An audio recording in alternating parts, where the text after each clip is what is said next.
footsteps with a similar performance today. So Wall gets his 4th start of the season.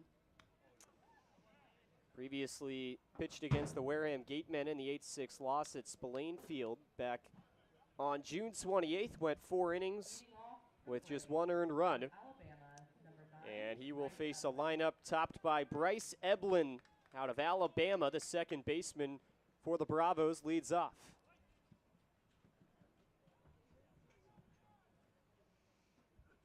Eblin goes first pitch swinging and lifts it mile high over towards second base. Brady Day floating around in right center field makes the catch for out number 1. 1 pitch, 1 out. That's as efficient of a start as you can ask for. Jonathan Vastine, the Vanderbilt Commodore, now standing in, another lefty hitter at the top of this lineup for Scott Landers. Vastine was batting near the bottom of the lineup the last time these first 2 teams met. Takes a first pitch strike.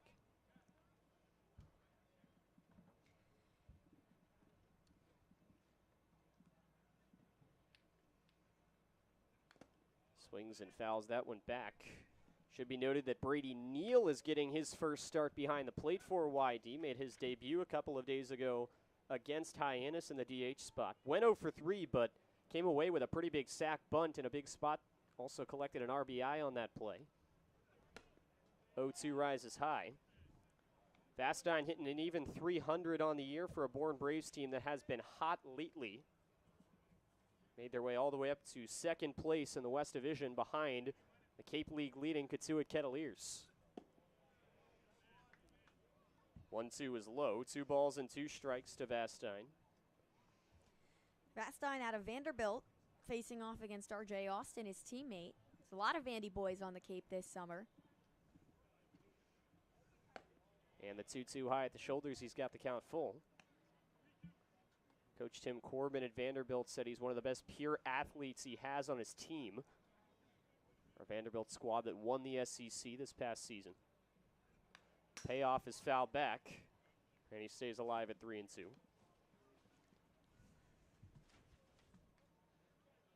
Vastine, native of Florida.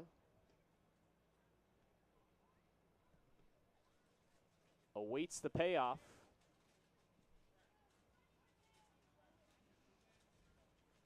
Wall fires. Called strike 3. Finnegan Wall collects the strikeout on the full count, and he wins the battle over Vastine. 2 gone in the first. Really nice pitch from Finnegan Wall. Came right across the plate, cut in on Vastine. He was choked up, and it hit that bottom inside corner. He started walking back to the dugout before that call was even made by the umpire. He just knew he watched one go by. That brings in Derek Bender. He's hitting .440 this year. Takes the first pitch outside for ball 1. Was Cape League Player of the Week a couple of weeks ago. He has hit for a cycle this season.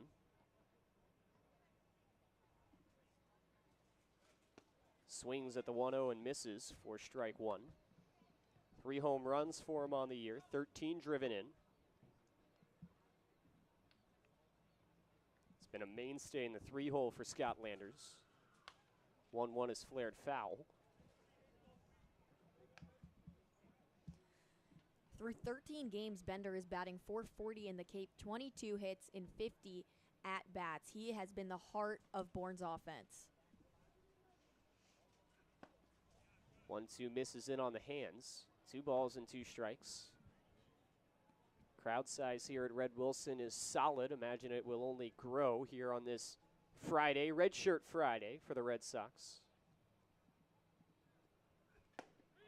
2-2, called strike 3 at the top part of the zone, and Finnegan Wall gets through the top of the first inning clean. Pair of strikeouts for the righty out of UC Irvine. We head to the bottom of the first, scoreless from Red Wilson Field.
Bottom of the first inning from Red Wilson Field. Red Shirt Fridays is a national program created to acknowledge, honor, and support our troops who put themselves in harm's way to defend our freedom. In support of this program, the Cape League has partnered with OT Sports to provide all 10 teams with specially designed red jerseys and Zephyr hats to provide all 10 teams with specifically designed camo hats, which are worn by the home team every Friday.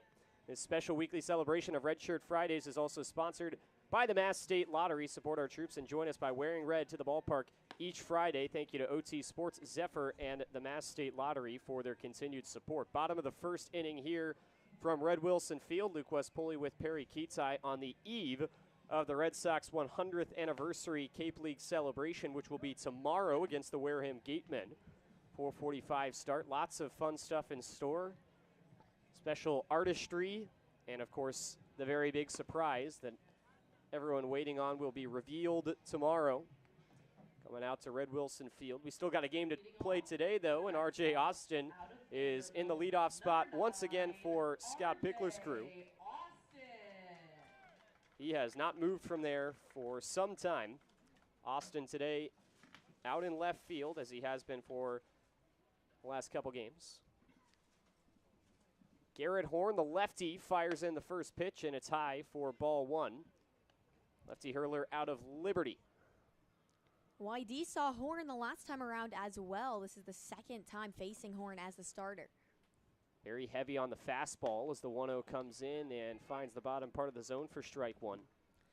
In Horn's first outing versus YD, he only gave up 1 earned run off 3 hits and 4 walks. 1-1 misses down low for ball 2. So fastball that's in the low 90s is utilized between 60 to 70% of the time for Horn, and the rest is a mix evenly between slider and curveball. Behind in the count here on Austin, 3-1.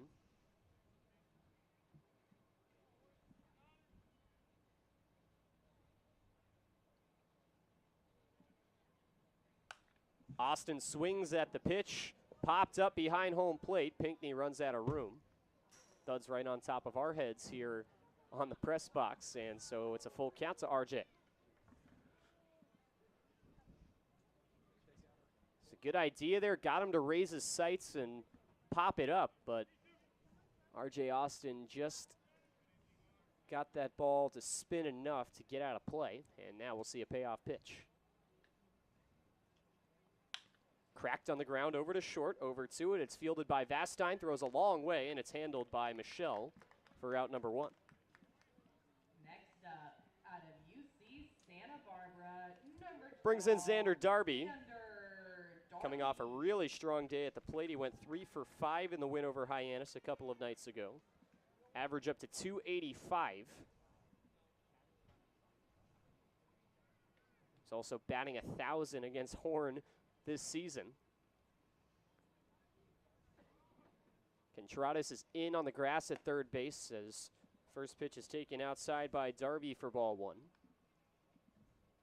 It's well known at this point that Coach Pickler does love a surprise bunt, even with no runners aboard. 1-0 chopped over to second. Eblin backs up on it, fields high. Throw to first is not in time. Yes, it is. Ooh, it looked like Darby might have beaten that one out, but the call over there at first said he was out. And so the throw just in time to beat Xander Darby. 4-3 for the putout for out number 2. So really close one. It bounced really high off the dirt. Eblin waited back on it as if he had all the time in the world and then realized it was going to be a closer play than he thought. Threw it as hard as he could and beat out Darby by maybe half a step. First pitch to Max Vieira, backdoors in for strike 1. Vieira in a new spot in the field. We talked about it on our pregame show. You can check it out on our social channels. He's playing center field today, usually a shortstop. Takes the ball in, 1-1.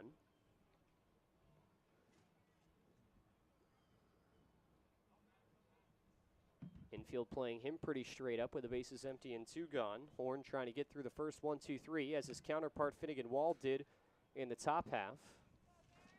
Wild pitch gets away. 2 balls and a strike. Max Vieira has really made a case for himself to be named an All-Star in the East. The All-Stars will be announced soon this weekend, I believe.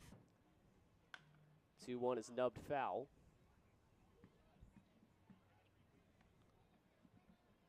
Vieira hitting .317 this year. Led the league in average for a while. One of the top players in this league in terms of exit velocity. Routinely hits the ball over 100 miles an hour. Not a big home run hitter. Hasn't hit one all season, but a lot of line drives off his bat. And he hits the ball very, very hard. Hunter Hines awaiting in the on-deck circle for YD. 2-2 comes in for ball 3. And the count is full to Vieira.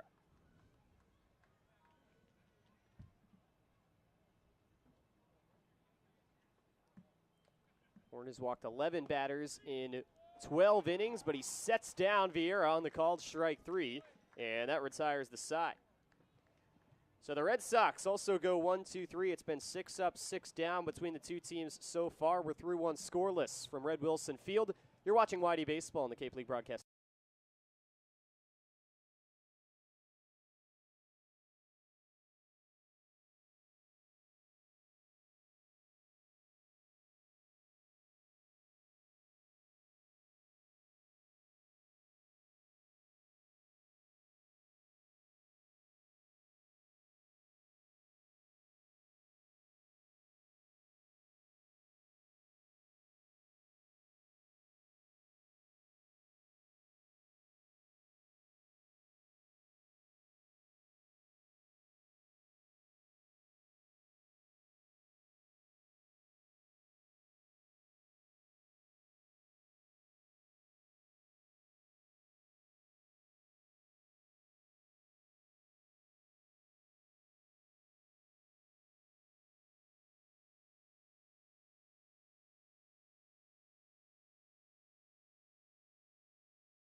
Top of the second inning here from Red Wilson Field.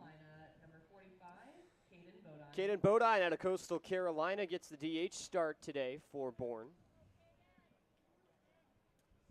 And he will bat against Finnegan Wall, who retired the Braves in order in the first. First pitch is a strike right over the plate.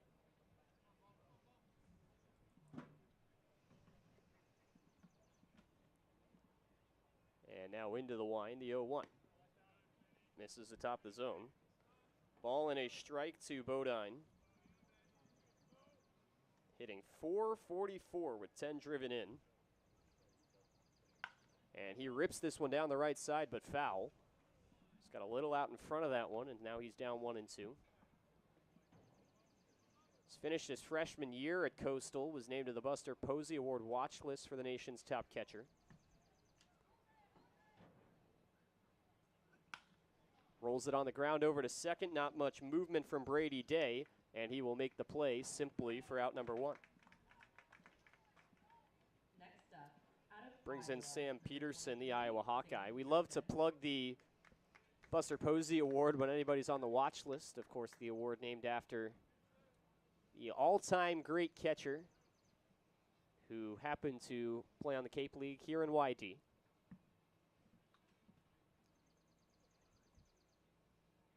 Long hold here from Finnegan Wall. And his first pitch twirls in for strike 1.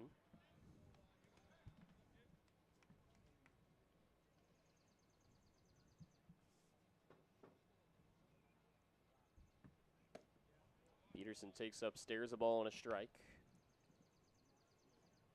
6 foot, 195 pounds. Native of Huxley, Iowa. Hit .319 for the Hawkeyes during the spring. And he takes ball 2 down. Peterson played just one of 2 games between these 2 teams this season. He went 1 for 4 with 2 strikeouts. Cuts and misses on the 2-1 offering. 2 balls and 2 strikes.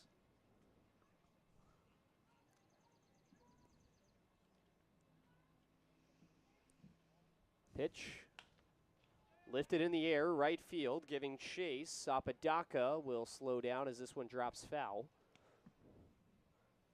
Still 2-2 to Peterson. Peterson, an Iowa native, was a first-team All-Big Ten selection after a very solid 2023 season for the Hawkeyes, representing his hometown state.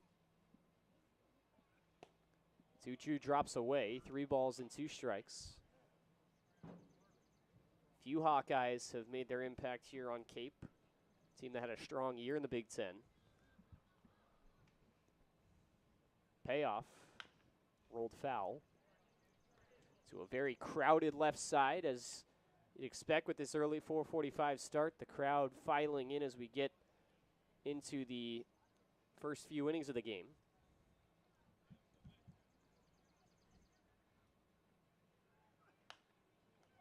Peterson fights another one off, and he'll see another 3-2.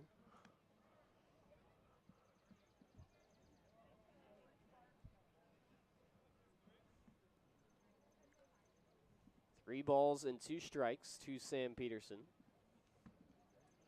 More crowd than usual on the right side of the field up the first baseline. That's a little more crowded than normal. And a called strike 3 on the outer corner. Third K, all looking from Finnegan Wall, who has frozen the hitters he's seen so far today. And the first 5 men in the order all go down against Finnegan Wall. Garrett Michelle looking to change that with 2 gone. Through these first couple innings, it looks like the zone drops really low. First pitch swinging, he fouls it off. Home plate umpire Kevin Peterson has called strike 3s for both YD and Bourne at this point on pitches that were right around or below the knees even, but at least he's consistent with it. He's done it for both sides. Wall can't get the back door in. It's a ball and a strike to Michelle. Virginia Tech Hokie hitting .278. Bounces that one foul.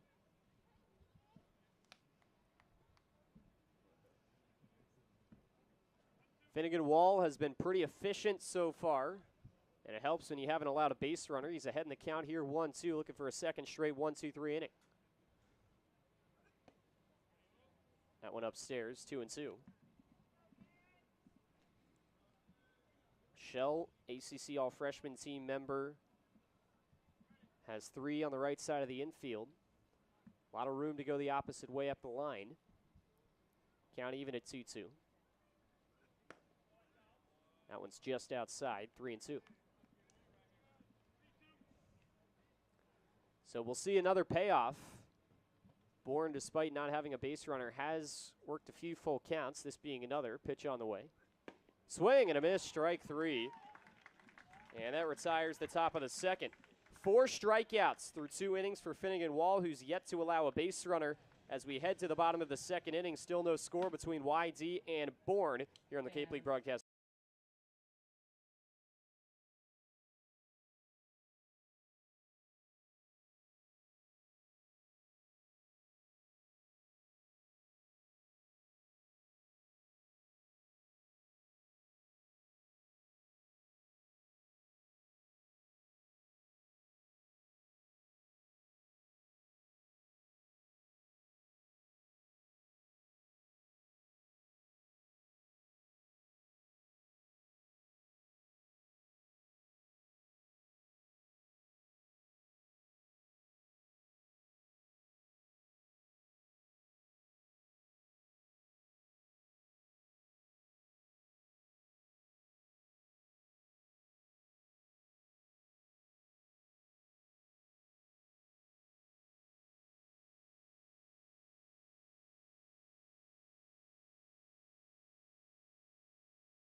We're yet to have a base runner. 9 batters all retired across the 2 sides here in the bottom of the 2nd inning. Luke West Poley with Perri Kitei. Thanks so much for spending your Friday evening with us here at Red Wilson Field for game 22 of the Cape Cod League season for the YD Red Sox. 23rd game for the Bourne Braves. Hunter Hines swings and foul tips the first pitch for strike 1. This is the halfway mark. YD currently 2 games clear at the top of the East Division over Harwich. Just dropped their past couple. And Hines wears that one. Did they say it got him on the knob of the bat? And that is the indication we get from home plate umpire Kevin Peterson. So that's a foul ball, and Hines is down 0-2. Not much argument from Hunter. Working from the back of the lefty box. And he takes a called strike 3 at the top part of the zone. Back-to-back strikeouts from Garrett Horn. And that will bring up Dub Gleed with the bases clear. It's a really tough strikeout to stomach for Hunter Hines when you have that ball going off the knob. We thought it hit him. I thought it hit him at first. So to go from possibly having a free bag on a hit by pitch to striking out on the next pitch is a very quick turnaround. Gleed takes the first pitch down and in.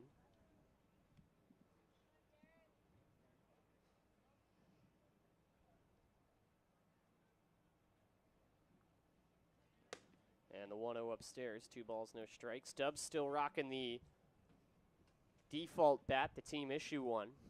He had a new one, if you remember back to that game against Wareham very briefly. So he takes strike 1 over the plate. And he broke it in its first game, and now he's back to the regular team issue bat. He's one of the last guys to still use it.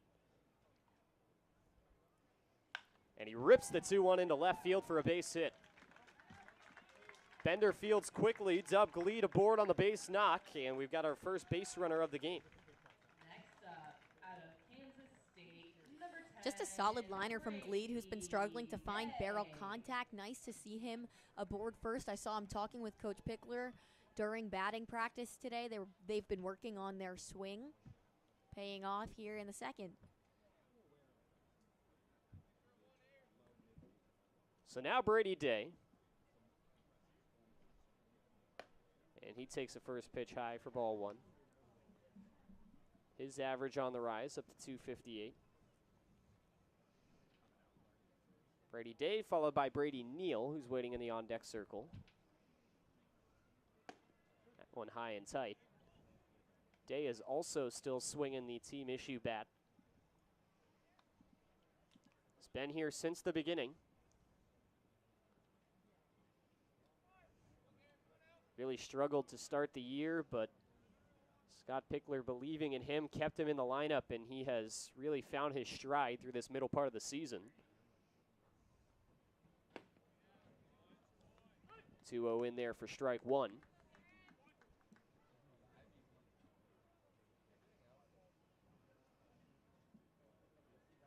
Small lead over there on first from Gleed.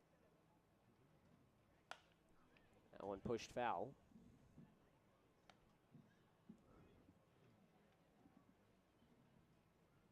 2 balls and 2 strikes to Brady Day. Bit of a foggy haze has kind of rolled over the deep part of the outfield.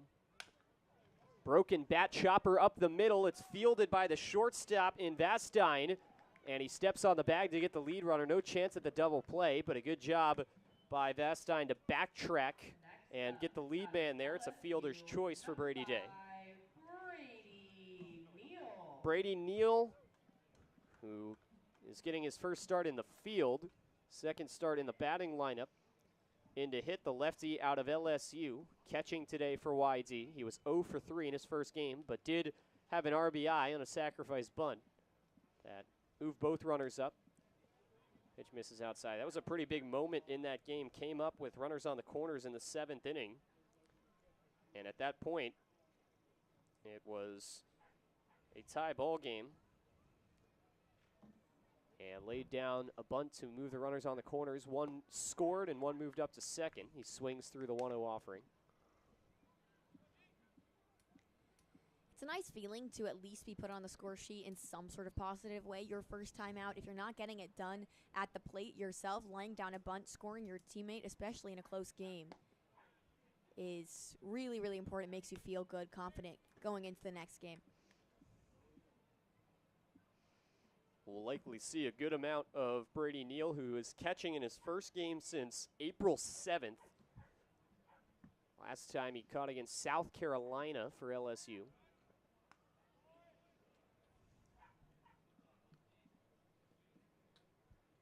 Two balls and one strike to him.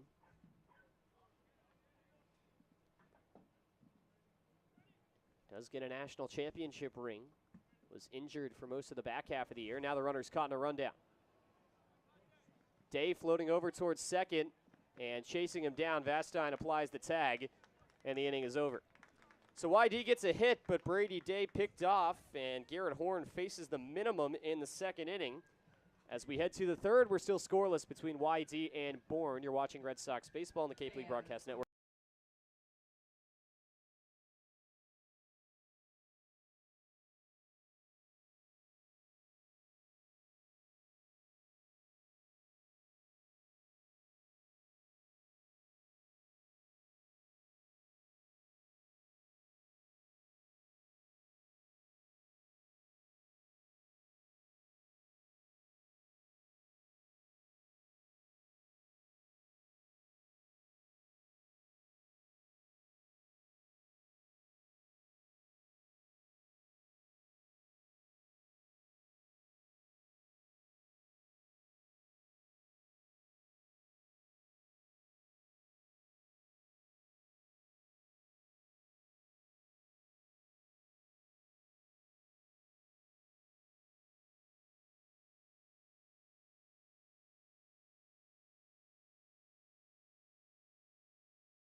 Top of the third inning, Finnegan Wall has gone 6 up, 6 down through the first two.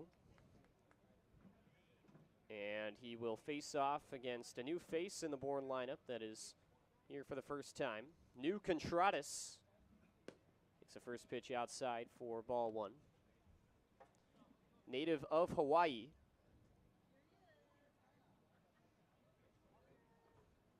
And this is his debut for the Braves. He fouls the next pitch off to make it 1-1, ASU Sun Devil.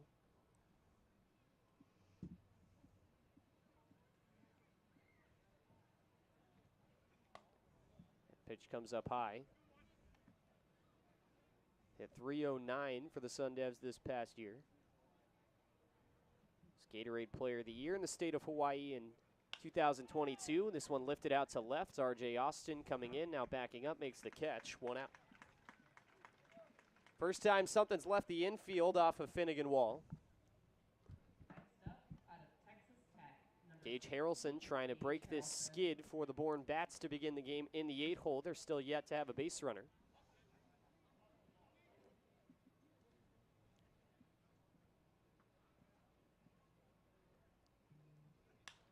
This one lifted out towards left field and shallow. That'll drop in for a base hit. First pitch swinging for Harrelson. And Bourne onto the base paths. You spoke that one into existence, Luke. Just one pitch right after you said it. Harrelson, first hit of the day for Bourne. Hugh Pinckney will try to continue this train. He's been seeing the ball well lately after a bit of a tough start to the year.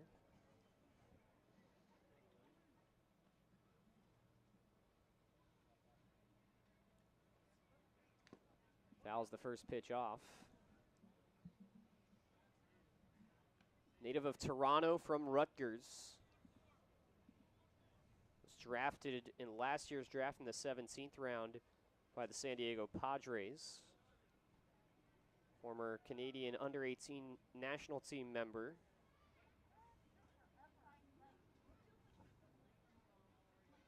Considered by many one of the top catchers in Canada. As that pitch drops down and in. YD has their own Canadian catcher on the roster in Connor Dykstra. He is not in the lineup today.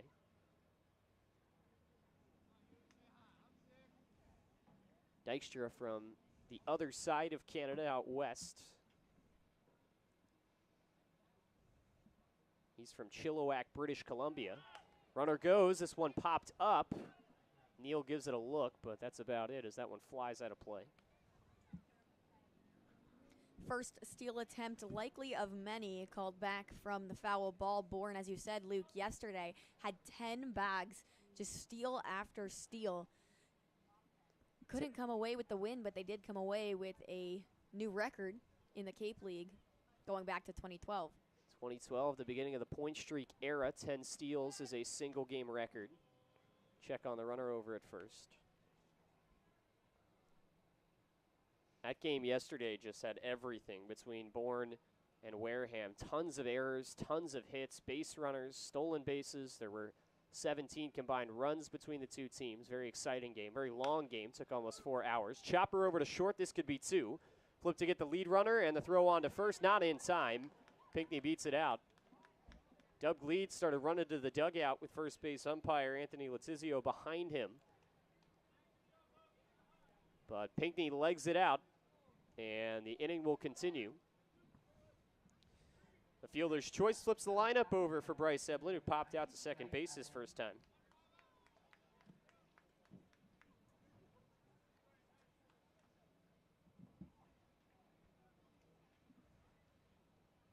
Wall is ready. Eblin had to check the scouting report. Now he's stepped into the box.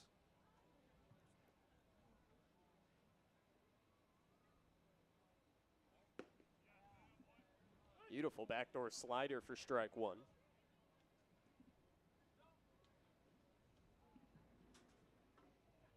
Bourne through the first time of the lineup. 1 hit, 2 base runners. Same could be said so far for YD, although the Red Sox will have 7, 8, 9 coming up in their order in the bottom of this inning in the third.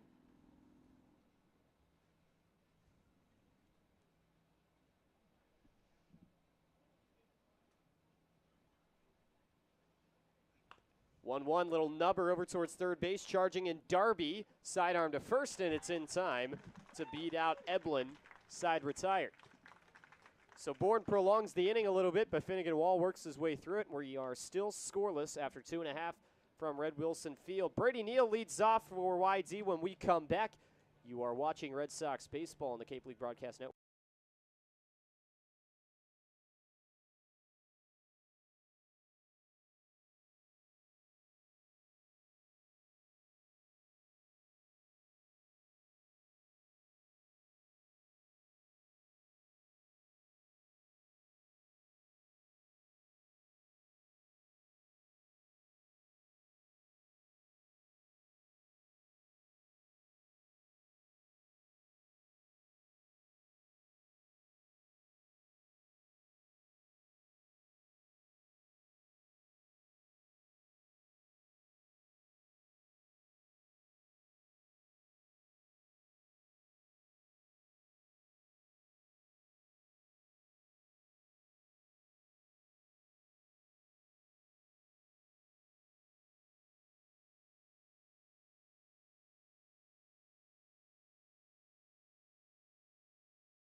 Scoreless game for Red Wilson Field in the bottom of the third inning. Brady Neal got to come up to the plate his last time, but did not complete his at-bat as Brady Day, who was on the base paths at the time for YD, got picked off.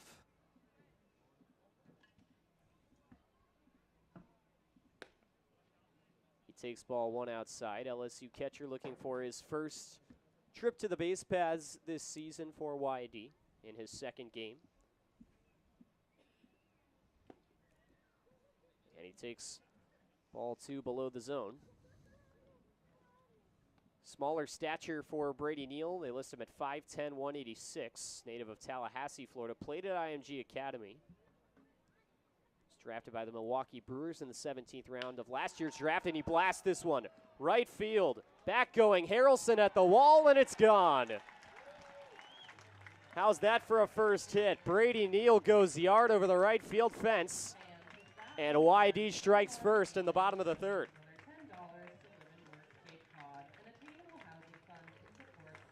Hello, Brady Neal, and welcome to the Cape League.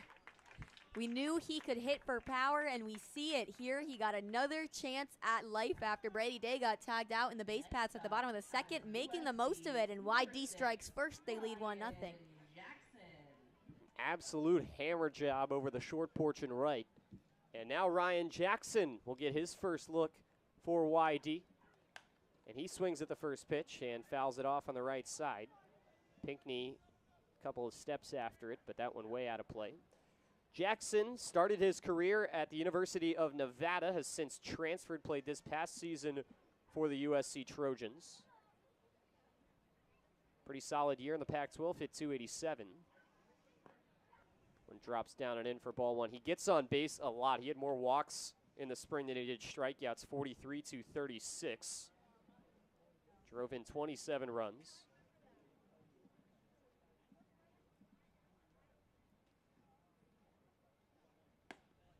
1-1 is outside for ball two. Repping USC proudly with the cleats, shin pad, gloves, and bat. All Trojan colors.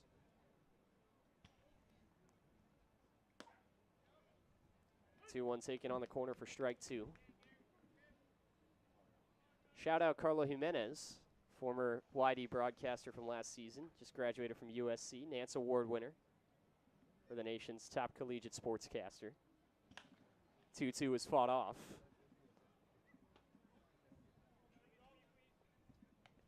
Still 2 balls and 2 strikes to Ryan Jackson.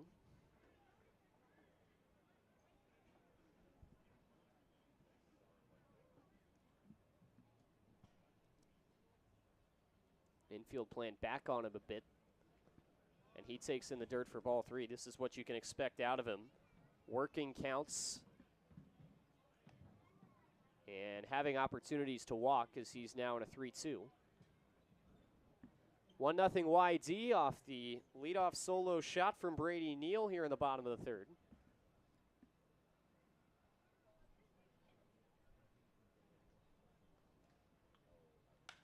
This one lifted down the right field line, racing after it. Harrelson, that's a fair ball. Jackson motoring around first, and he will pull into second safely. It's a stand-up double, and he's 1 for 1 in his career at YD. That was really nice down the line. You could see that it was dropping. It wasn't going to go foul. Harrelson chasing after it, couldn't get there in time. And Jackson showing off the wheels. He got to second with room to spare. Enzo Apodaca back in the 9-hole for YD. Was out of the lineup against Hyannis. And hit second 2 games ago against Kitei. Back in a spot that he's seen a good amount of time in the 9-hole. He squares to bunt and pulls back for strike 1. Corners were in for Bourne. Enzo's average over 300 this year at 306. Playing right field today. It's given way to Max Vieira, who gets the call in center for YD. RJ Austin, who's on deck at the top of the order in left. He takes strike 2 on the bottom part of the zone.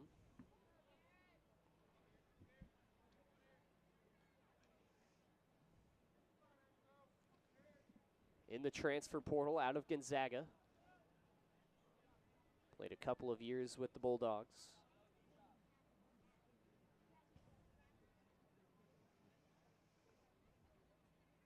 Swing and a miss on the 0-2 offering. Bourne pumped it by him, and that's strike 3. Back to the top of the order, it's RJ Austin, who's been hitless in his last 2 games after starting off with YD on a 10-game hit streak. He is absolutely due, and he loves to show up for his team with runners on board. Man in scoring position for Austin, who's 0 for 1 with a ground out to short.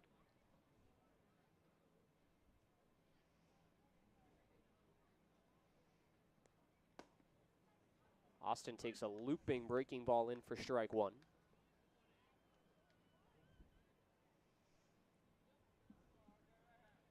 Crowd beginning to wrap around the outfield wall. Bottom of the 3rd inning, 1-0 YD. Back-to-back extra base hits to begin the frame. Austin jams this one over towards first. On coming the catch made by Michelle. And there are 2 gone.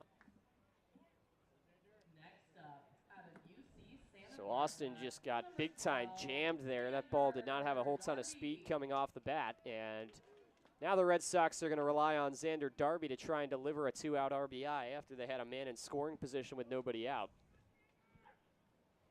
Darby is 0 for 1, ground out to second that he nearly beat out his first time. Hit it up the middle. Eblin had to go a long way to field it on a high chopper. And he blasts this one out to right field. Harrelson coming around it short of the fence. Looks to be underneath it. Now a last-second adjustment from him, but he does get under it and make the catch to end the inning. YD strikes first, though, on the solo shot from Brady Neal, his first hit of the season, and it's 1-0 Red Sox. Headed to the middle innings. When we come back, it's 1-0 YD here on the Cape.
Jonathan Vastine leading off the top of the 4th for the Braves, who now face a 1-0 deficit after a moonshot from Brady Neal. Finnegan Wall back on the mound. He's had an efficient time of things, still less than 50 pitches through 3 innings as strike 1 falls into the zone on Vastine, who was rung up in his first time around.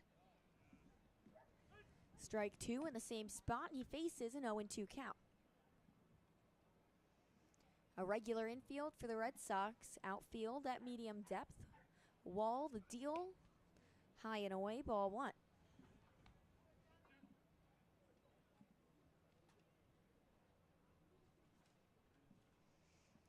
It's a righty on lefty, the 1-2. Fouled high and away towards the right side bleachers. Count evens up at 2-2. Bourne has had just 1 base runner at a time. Has had a couple aboard. The 1-2 into left field, going back Austin, and it's over his head. Going back to the fence. He finally has it. Vastine going for 3. The throw comes in, not in time. Jonathan Vastine didn't even hesitate, rounding second, and it's a leadoff triple for the Braves. How about that for a response? Looked like RJ Austin might have lost that ball off the bat. With how deep outfielders play in this small ballpark, you do not usually see stuff get over their heads like that stays in the yard. And Austin took a couple of steps in on that ball before realizing that was way deeper than he expected, and that allowed Vastine to stretch it into a 3-bagger. Bender swings at the first pitch and fouls it into his foot. Honestly, at first I thought that one would be dropping in the shallow infield. It looked really deceiving off the bat, so I can see how that would look to Austin. Also, the skies have become overcast again. This fog is coming in and then out, really messing with visibility. Counts 0-1 with Vastine on third to Derek Bender. And ball 1 is in the lefty box.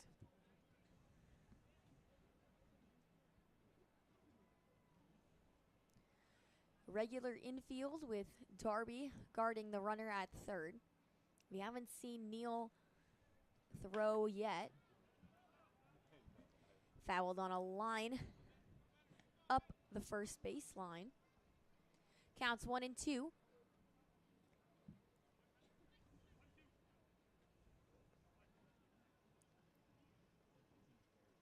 Bender 4 for 8 against YD total. He burned them in the first meeting between these two teams at Bourne. The 1-2 pushed foul once again. Bender, one of 2 back-to-back Chanticleers out of Coastal Carolina. He and Caden Bodine, who's on deck if it gets there, which it very likely will.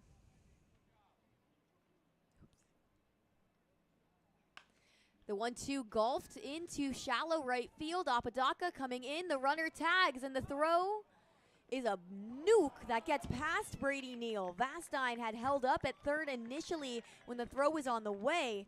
It would have beat him out, and then it gets past Neal into the backstop, and he does advance. The game is tied. It's 1-1. Just a tough play. That was the right decision to not go, I think, from Vastine. Initially, that ball was really shallow, and Apodaca had all his momentum coming towards the plate, but it's an unfortunate bounce there. Brady Neal just got crossed up by that ball, and there was nobody backing him up. Finnegan Wall was on the other side of home plate.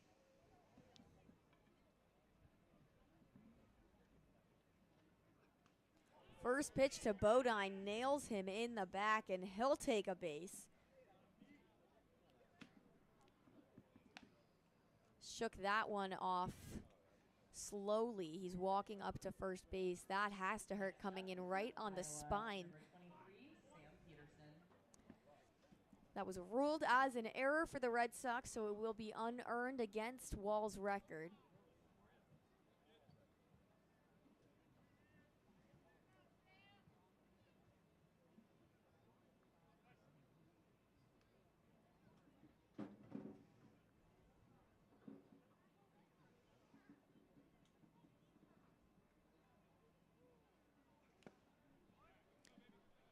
First pitch to Peterson is swung on, foul, tipped, and missed for strike 1. 0 for 1 on the day, one of a handful of strikeouts for Wall. Pick off towards first, and scampering back is Bodine. This is his game. He's kept the pitch count low. There's no action in the bullpen, no reason for there to be. Wall has been strong. The 0-1 falls away, and it's 1-1. You could argue that if he had perfect defense being played behind him, that maybe he goes through this inning clean, or at least has a chance to. You could say that probably both those hits could have been denied. Fouled off once again, and it's 1-2. Can't be clean with a laser to the back of Caden Bodine, but outside of that, absolutely. 2 hits now for the Braves, 3 for the Red Sox. It's tied up at 1. Counts 1-2 with an out to Peterson.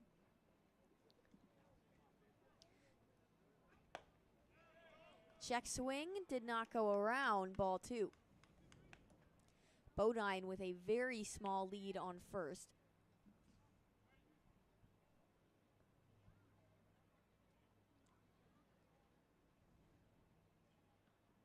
He's swinging his arms, shuffling the feet. The pitch from Wall. Swung on and missed. Strike 3. Finnegan Wall battles back from the hit by a pitch. There's 2 down. Next up, out of Virginia Tech, number 19, Garrett Michelle.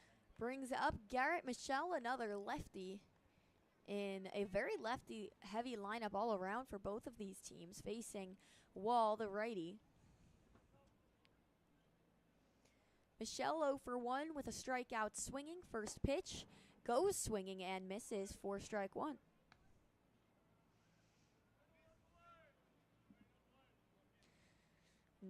Brady Day backed up to shallow right field. Small lead from Bodine. Wall taking a deep breath. The 0-1 swung on in the same manner. Strike 2.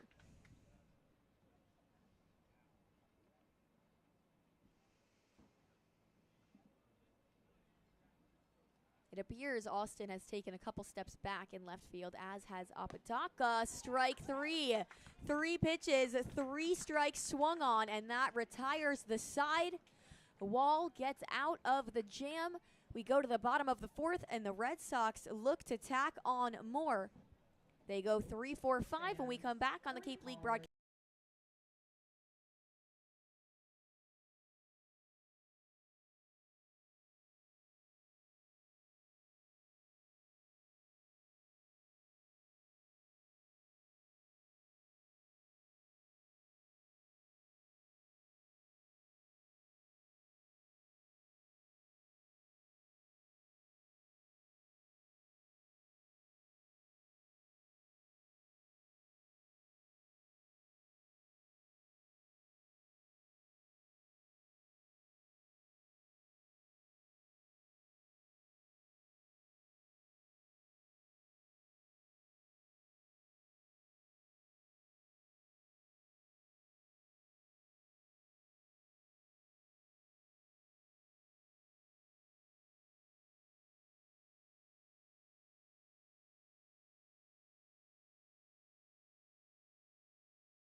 Max Vieira starting things off for the Red Sox after the Braves tied it up. It's 1-1. The error from either the catcher, Brady Neal, I believe that one went on Neal's shoulders, allowed Jonathan Vastine to score from third. First pitch curve misses the zone for ball 1. That error actually was given to Enzo Apodaca in right field. Ball 2 in on the hands, and Vieira has a hitter's count. This middle infield is shifted very far over towards the lines. There is a massive gap over the head of Garrett Horn up the middle. The 2-0 spiked in the dirt. It's a 3-0 count. Yeah, Bourne's been playing like this on the majority of Whitey's hitters. The only one to really challenge it was Xander Darby on that close play, almost infield single. The 3-0 also in the dirt, and it's a 4-pitch walk for Max Vieira. He's aboard for Hunter Hines. Struck out looking in his first time around after a unfortunate foul ball went off the knob of his bat, racking up the strikes in the count. But the lefty facing Horn for the second time around.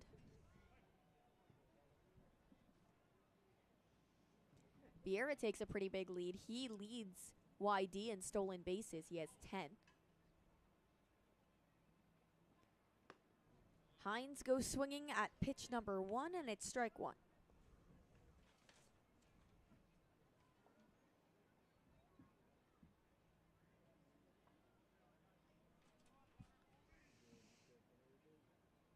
A 1-1 to Hunter Hines. He loads and pops it up, out of play. Another 0-2 count.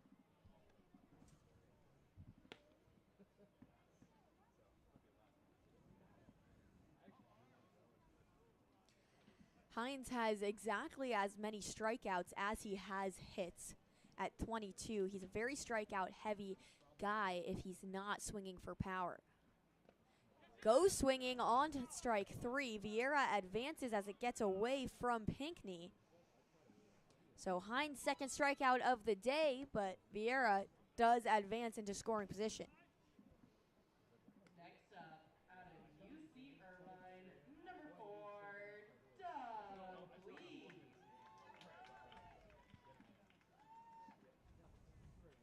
Dub Gleed 1 for 1 on the day with a nice liner into left field his last time around.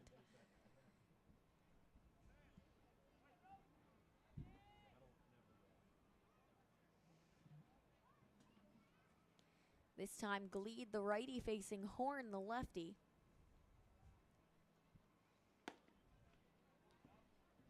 And he watches ball 1 outside. Vieira takes a solid lead at second. Nobody over there protecting the bag from Bourne. Horn checks into the windup. Popped up into left field, camped out. Derek Bender coming over towards the line. Makes the grab. Vieira bluffs at tagging up, but retreats to second base, and there's 2 down for Brady Day. Next up, out of Kansas State. Just got underneath that one. Gleeda's making more hard contact. We saw that on that base hit. It was just a little bit underneath that time, and once again, YD is at risk of stranding a base runner with nobody out, as Brady Day is now the guy to be leaned on for the 2-out RBI. Day reached base on a fielder's choice and then was tagged out after maybe some missed signals. He got caught in the base paths between first and second. Ball 1 upstairs. This time Vieira is being guarded by Vastine, the shortstop. They're in a straight line almost exactly behind our second base umpire.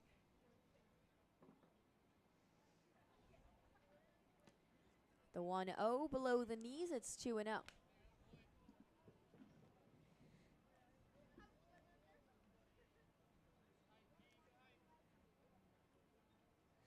Vieira can score on anything that touches that outfield grass. Day has been a doubles machine as of late. The 2-0 also drops low. Another 3-0 count, second of the inning.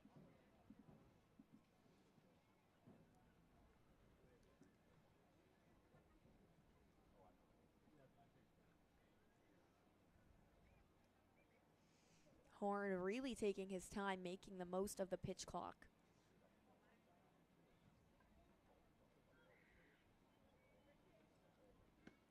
Ball 4 on the outside. Day takes a base.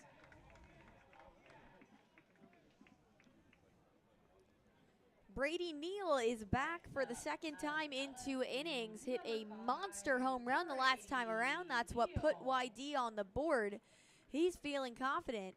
2 runners on. YD, no stranger to a 2-out rally.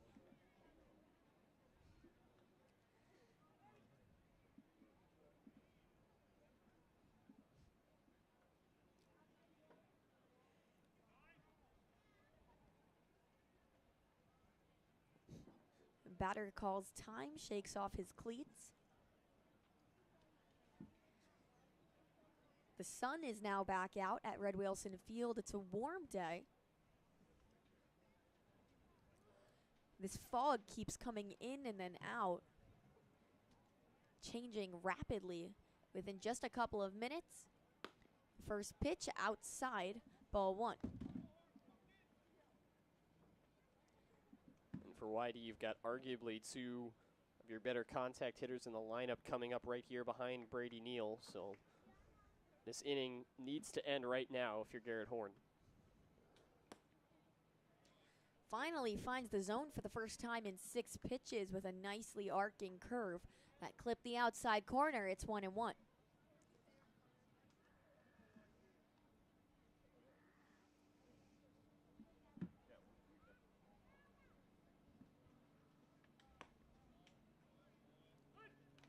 The 1-1 just hits the outside corner again, and Neal facing a 1-2 count down to the last strike of the side.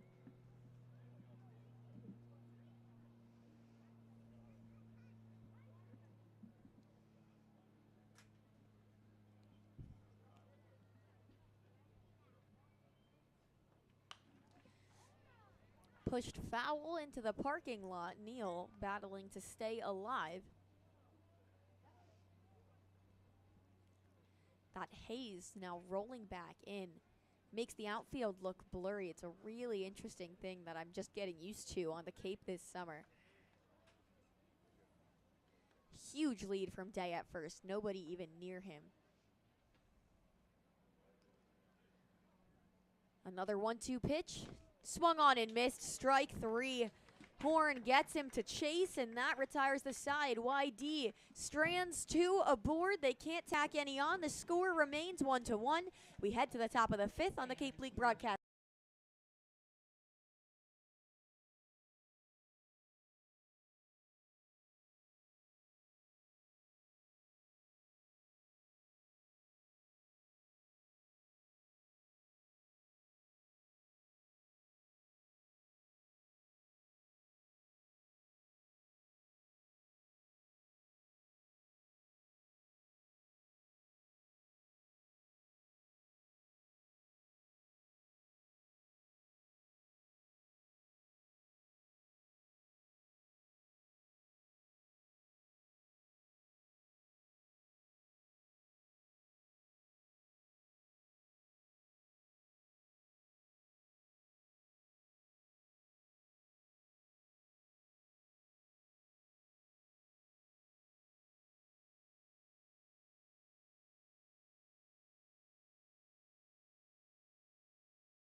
New Contrades flew out his first time at the plate. Finnegan Wall back up for the 5th inning. Finally, some action in the YD bullpen.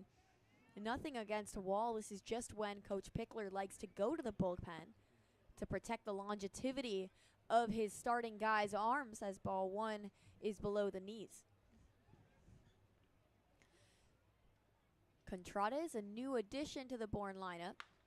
Hammers it towards left field. Austin this time is back deep enough and makes the grab.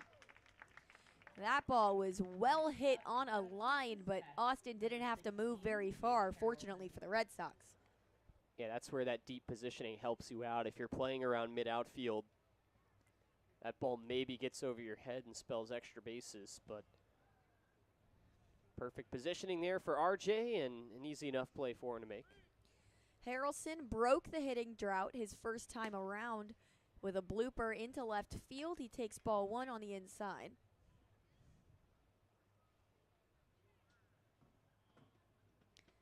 Harrelson plays at Texas Tech. A nice strike 1 fastball on the outer half of the zone. Count evens up 1-1.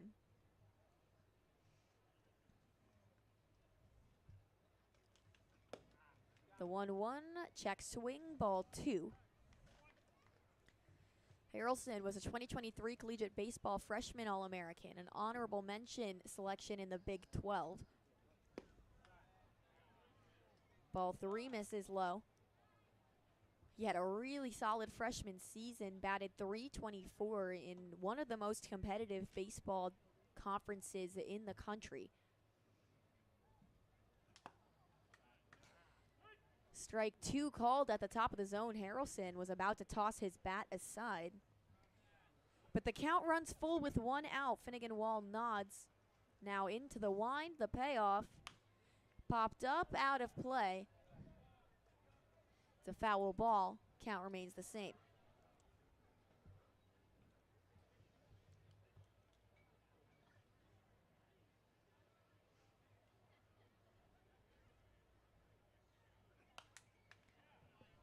Again, pushed foul behind his head. Harrelson continues to be under it.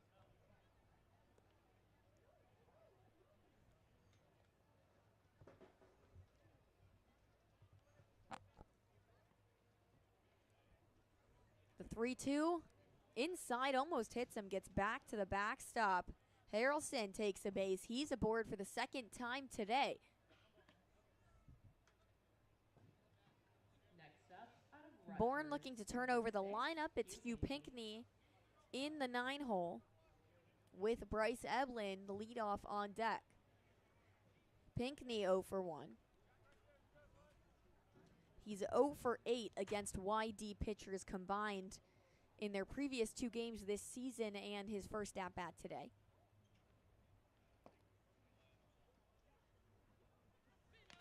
The first pitch to him drops low, ball 1.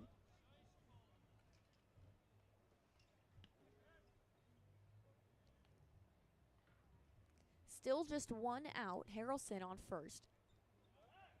Pickoff towards him almost in time. Wall has a really sneaky pickoff routine. Barely even looked over at first before the throw, which has been really on target today, giving Gleed a good chance to put on the tag.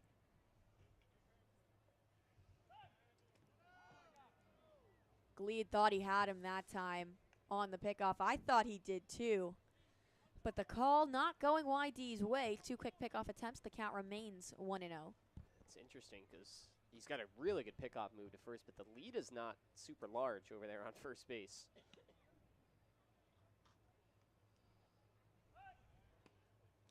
Another one, Harrelson diving back face first. YD is really trying to keep the steel-happy Bourne Braves at bay.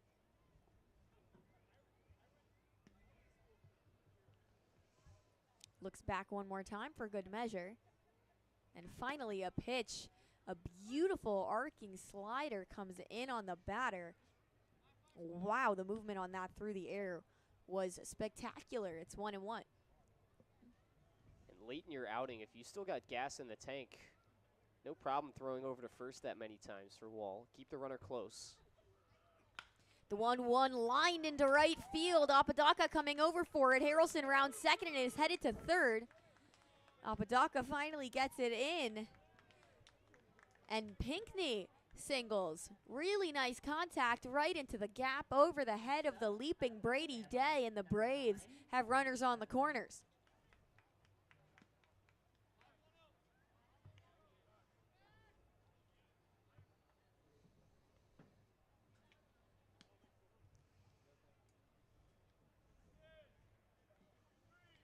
That ball dropped slightly shallow and in the gap. Continue to roll. Apodaca had a really long run to get there, giving Harrelson plenty of time. On the ground from Eblin up towards second. Could be 2. Day has 1 in the dirt. Gleed can't dig it out. So Eblin will advance to second. And Harrelson comes in to score. The Braves lead 2-1. That should have been the end of the inning. The run would not have scored. Instead, on the toss, another error, second of the day from the Red Sox. 2 runs now, both unearned. That's a tougher play than it looks for Brady Day, but just really would have liked giving that ball off the bat where it was going to turn 2 there.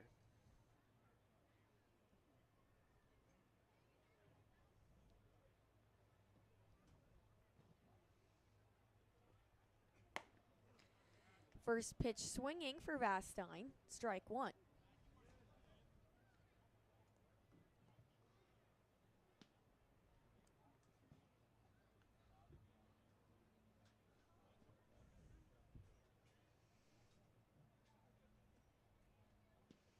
Wall taking his time. Eblin with the lead on the ground towards second. Day has it in the glove. The throw is in time. The sprinting Vastine was moving up the line quickly, but Day makes the play. The Braves take the lead 2-1, both unearned on YD errors.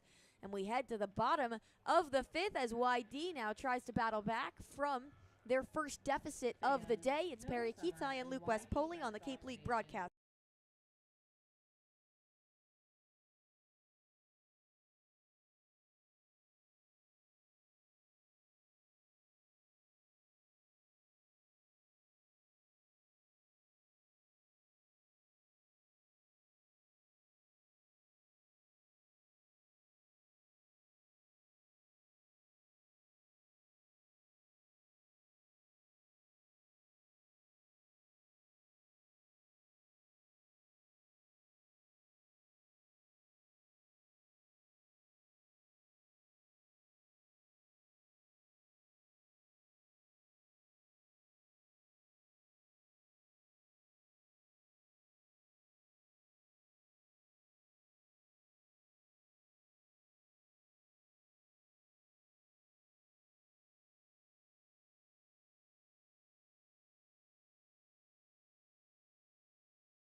Ryan Jackson hit a double his first time around in his first at-bat in a Red Sox uniform.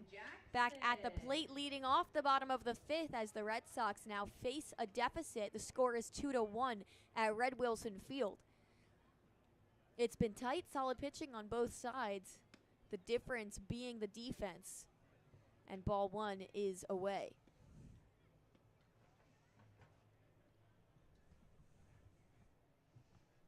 Jackson, the righty, facing Horn, who's back. Swings and misses for strike one.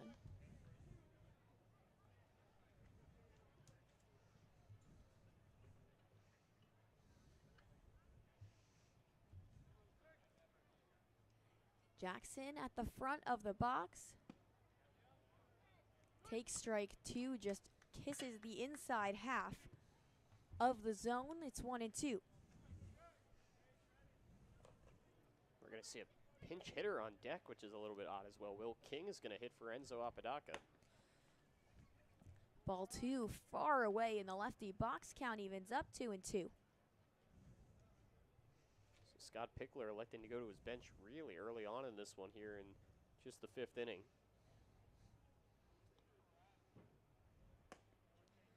Ball three inside, a full count for Ryan Jackson, his second of the day. As you said earlier, Luke, he is really good at working these counts, getting on base. This is what he did the first time.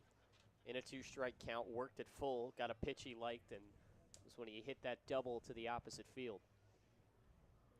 And this time it's on the ground to third, and it gets past the glove of New. Contradas just bounces over. Another hit for Ryan Jackson. He continues the streak and is aboard with nobody out for Will King.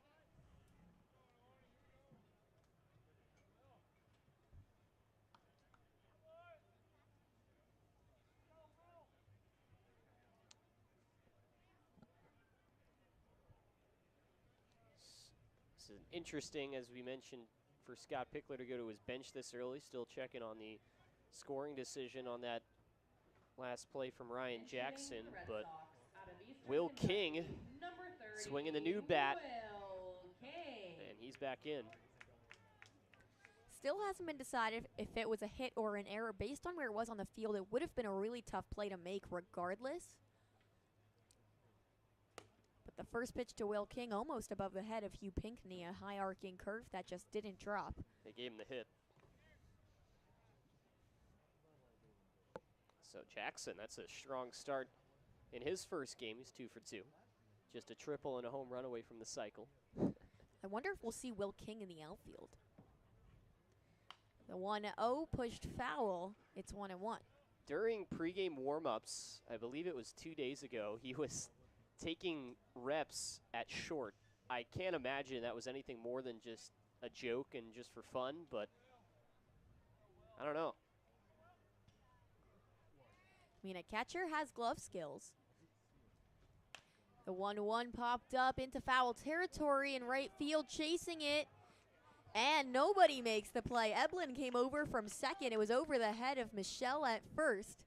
Another chance at life for Will King.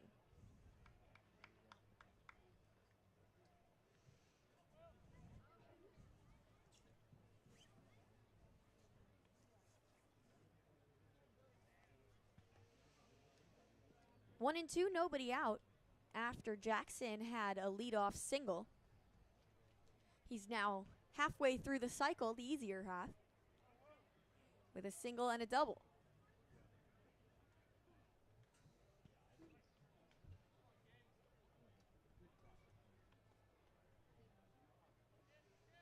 Horn taking his time. Now set. Out of the stretch. Swing and a miss. King goes down.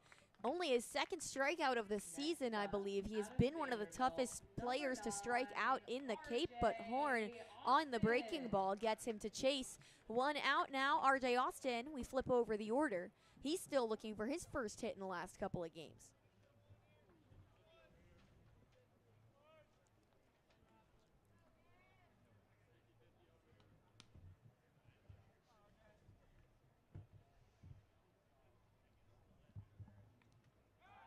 Pick off towards first. Scampering back is Jackson.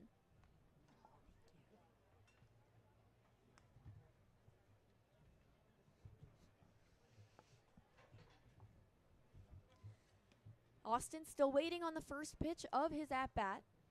Here it comes. And it drops in the zone for strike one. RJ Austin had a really solid freshman campaign at Vanderbilt, got better and better as he went along, was eventually the MVP of the SEC tournament for the champions. The 0-1 curves into the outside of the zone, and RJ Austin faces an 0-2 count.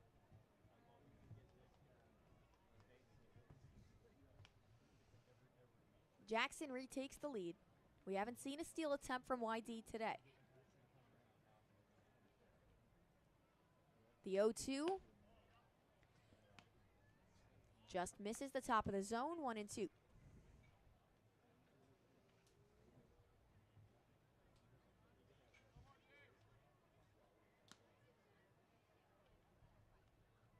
Horn, the lefty, has a really good view of Jackson over at first, and Austin goes down swinging. He saw that curve dropping at the last second, but couldn't get ahead of it.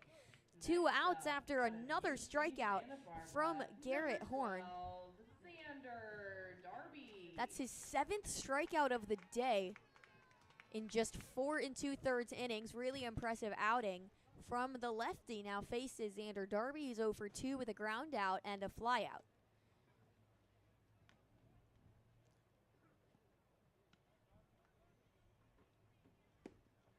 Swings at the first pitch, misses away from the bat, strike one.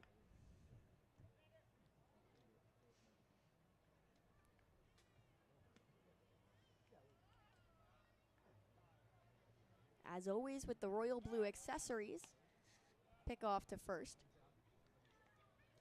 No real challenge there for Jackson.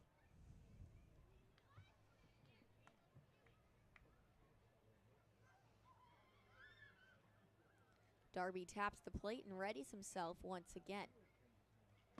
The 0-1 outside, count evens up.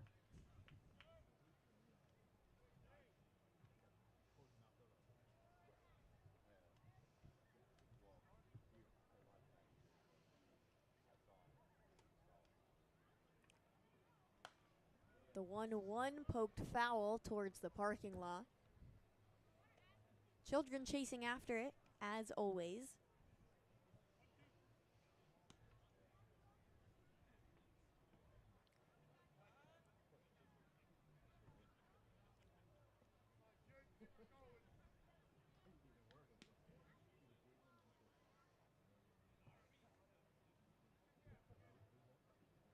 Horn shaking off about 4 or 5 pitches before finally settling. Runner goes, the throw is late, gets away. Jackson wisely decides to hold up. So that was ball 2. Jackson got a really late jump. I think everyone was surprised, including myself, that he ran. Got there with plenty of time. Pinckney, a bit of a delay on the throw. It was a fine throw, but Vastine couldn't scoop it out, gets past his glove.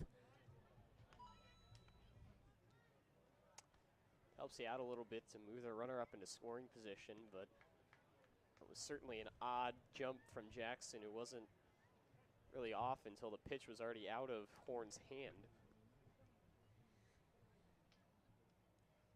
2s across the board for Xander Darby.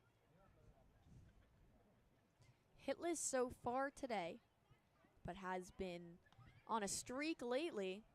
Pickoff move towards second, nobody really there. Just a lazy toss to Vastine to avoid a balk. Little double barrel action in the YD bullpen. Couple of guys up and throwing, 2 righties.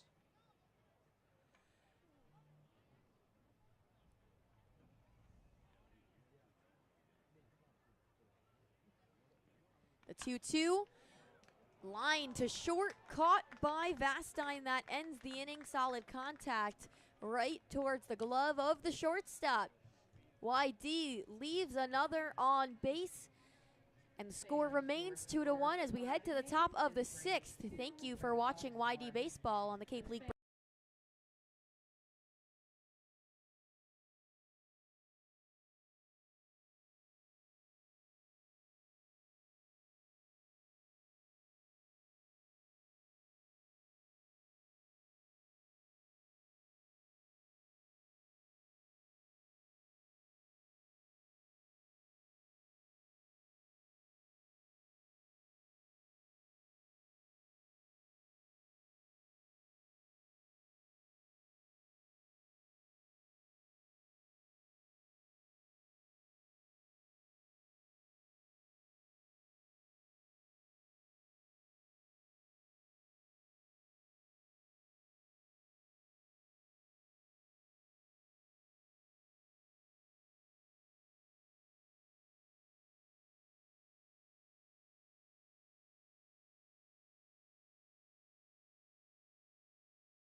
Out of Coastal Carolina, number 44. New pitcher on the mound. The first new pitcher we've seen today from either team. It's Matt Fernandez out of Pitt. He's been a regular reliever for the Red Sox, and he's facing Derek Bender, who is 0 for 2 today.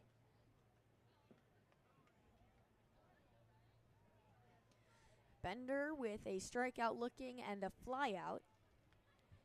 His flyout did score a run, however. The first pitch on the ground towards third. Darby has it on the hop. The throw beats him out by a mile. 1 pitch, 1 out for Fernandez. Starts things off the same way as Finnegan Wall did back in the first. YD looking to get back to that similar form of dominance from early on in the game from Finnegan Wall. It's kind of a blip from him. It wasn't a bad performance by any means, as both the runs that came in against him scored off of errors. One of them was unearned, so not a terrible performance by any means. A pretty solid one from Finnegan Wall, just looking for that run support now on the flip side. First pitch ball to Caden Bodine, who was nailed on the back his last time around. Swings at the second pitch, however, and the count evens up after he barely fouls it off.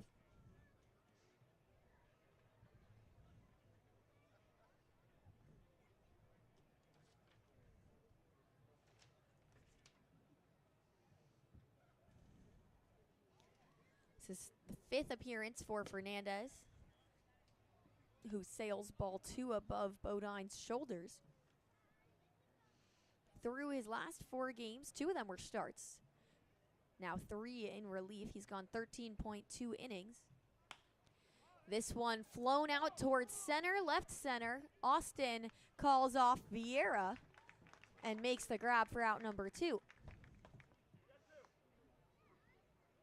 Next up, out of Iowa, number 23, Sam. I don't think we've seen Max Vieira make a play yet out in center field because the ball has been all over the corners but not straight up the middle. Really excited to call Max Vieira's first put out as an outfielder. Peterson goes after the first pitch of his at-bat and knocks it out of play. Strike 1. 2 quick outs for Fernandez, top of the 6th. The infield is regular, the 0-1. Above the head, ball 1. I think part of that, with the plays being made out in center, or the lack thereof, I guess I should say, is that Finnegan Wall did have these Bourne players in a bit of a rocking chair throughout the outing. This one hit very well towards left field. Austin going back, and it's way gone, but way foul. That one was a heart racer for the Red Sox. That ball was absolutely crushed from Peterson. Sailed not only over the bullpen, but over the rows of fans behind the bullpen. This time popped up behind the plate. King makes the grab almost at the fence, and that ends the inning. A 1-2-3 inning for Matt Fernandez as he comes in release. We'll see if Bourne follows up with a relief pitcher of their own in the bottom of the 6th when we're back on the Cape League Broadcast Network.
Max Vieira is back, as is the sun, shining brightly now at 6:16 p.m. on this beautiful Friday evening. He holds off on ball 1. And it's 1-0. Vieira reached on a walk his last time at the plate.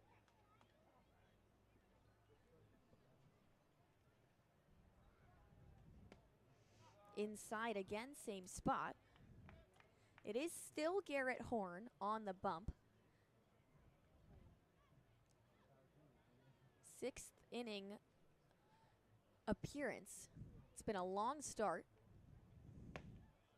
And finds the zone with a fastball.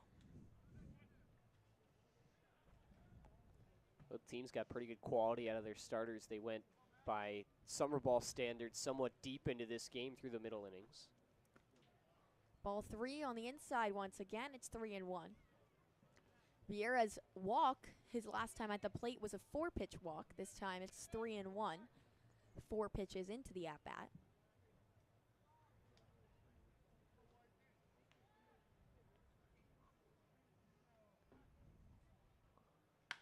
Hammers it up to Vastine, who jumps and makes the grab on a line. That ball was crushed. I wouldn't be surprised if the exit velocity of that was around 100 miles an hour, but Vastine reacted really quickly. It was right at him, but still it was coming at him so fast. An impressive play nonetheless. Yeah, to get that squeezed in the glove is tough. To not have that just bounce off and drop down. Vieira continues to hit the ball really, really, really hard, and that's back-to-back lineouts now going back to the last inning that Vastine has been able to handle. Hines back at the plate with 2 strikeouts today, 1 looking, 1 swinging.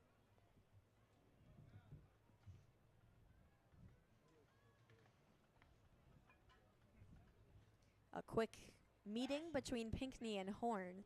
The first we've seen all day. Horn has looked really comfortable up there.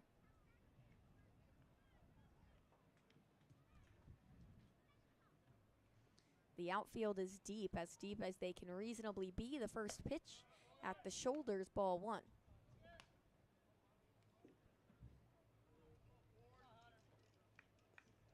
Hines is noticeably more comfortable when he gets ahead in counts. As ball 2 misses below the knees. When he's down 0-2, 0-1, sometimes he chases after would-be balls. The 2-0, swung on and missed, strike 1.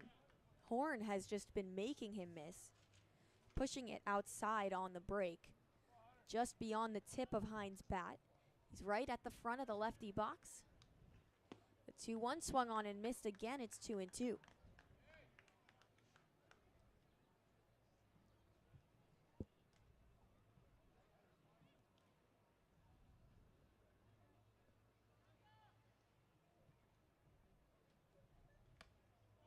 Ball 3 at the shoulders, and it's a full count, the deepest count Hines has faced today.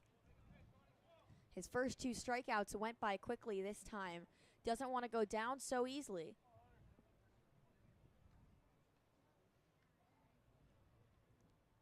The payoff, above the shoulders, ball 4. Hines is aboard for the first time today. Next up, out of UC Irvine, number 4, Doug Lee. That's Hunter's 9th walk of the season. He has displayed some discipline at the plate. For the most part, his at-bats either end in hits or strikeouts, as Gleed takes strike 1, a fastball. But Hines also can show a discerning eye at times, especially in heated situations. There's 1 out now. He's aboard for Dub Gleed, who had a hit in his first time around. He's 1 for 2.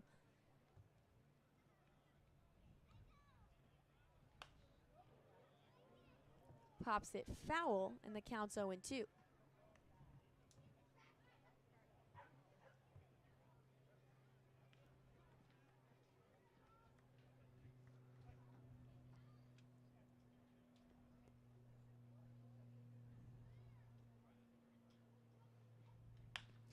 On the ground towards short. Vastine could be two. Hines can't get there in time.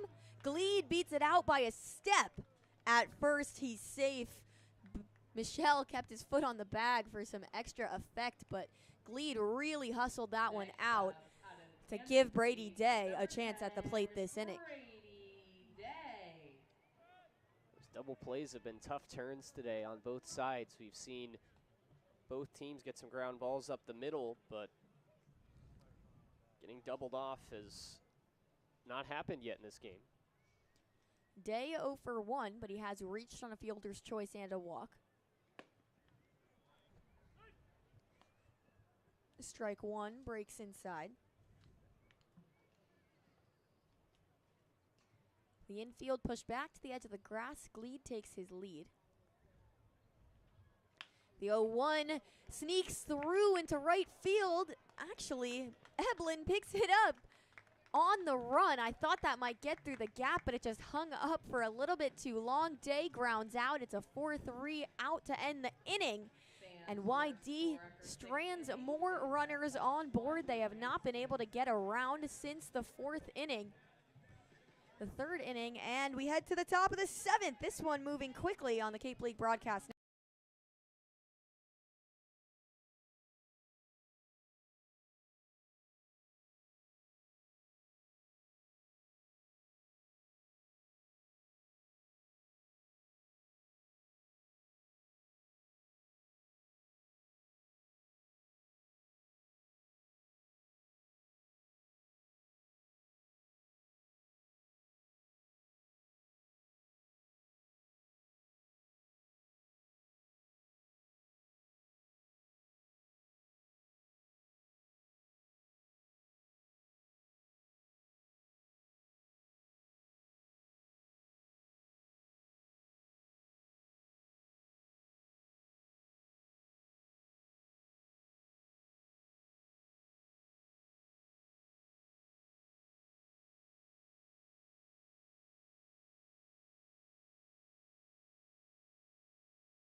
Yep.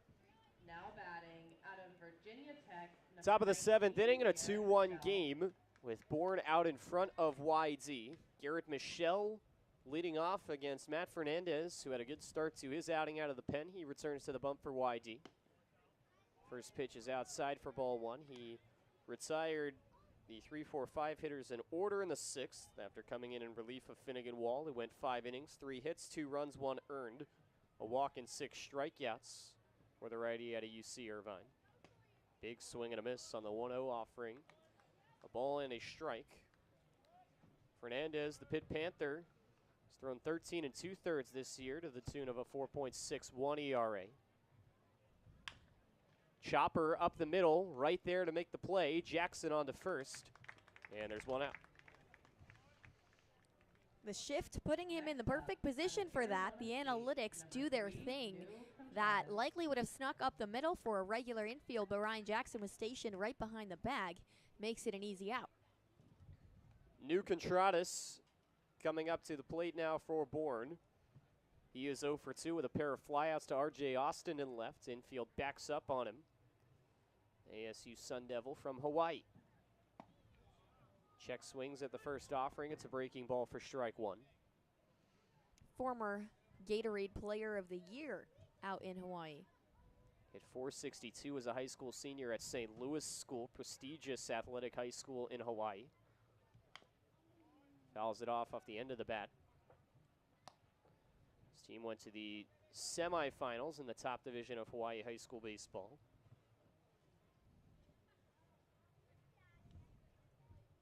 Few players from Hawaii playing here on the extreme opposite part of the United States on the East Coast. As that pitch flies outside for ball one.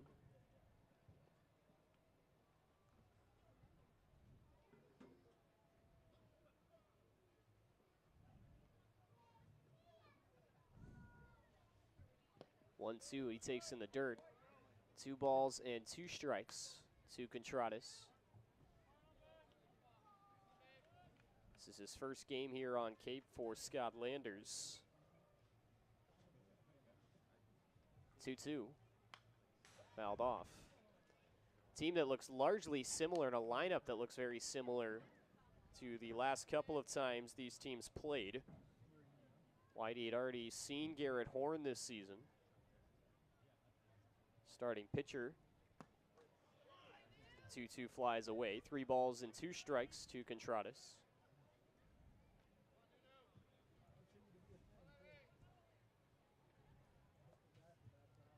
Fernandez sets from the wind.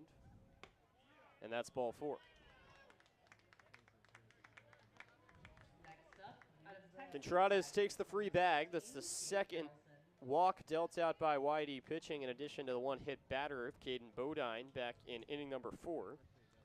Gage Harrelson, who had the other walk and wound up scoring the go-ahead run in the 5th inning, is at the plate now. He's 1 for 1 with a single prior to that base on balls.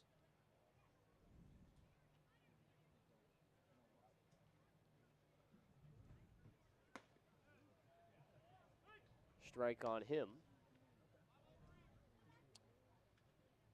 Crowd has remained pretty similar to what it was a few innings ago. Pretty packed day here as we continue to make our way through 4th of July week. Throw over, checks the runner back. Sky is cleared up. It started pretty overcast. Now just some light clouds overhead, still visible blue in the skies. Another fastball over to first from Fernandez. That fog that came over the field in the early innings has been suppressed.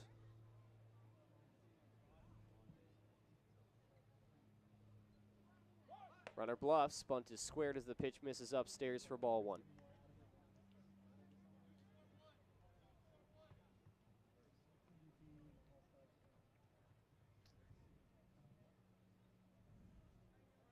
Harrelson out of Texas Tech. He's a freshman All-American this season for the Red Raiders.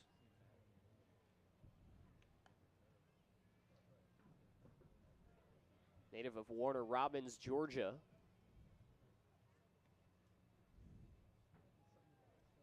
Another left-handed hitter in this lineup for Scott Landers. Pretty heavy lefty lineup. So he takes ball 1 underneath the outside part of the zone. 7th inning here from Red Wilson Field. 2-1 the score with Bourne out in front in what has been largely a pitcher's duel to this point. Swing and a miss. Big hack that time to even the count at 2-2 as Harrelson comes up empty.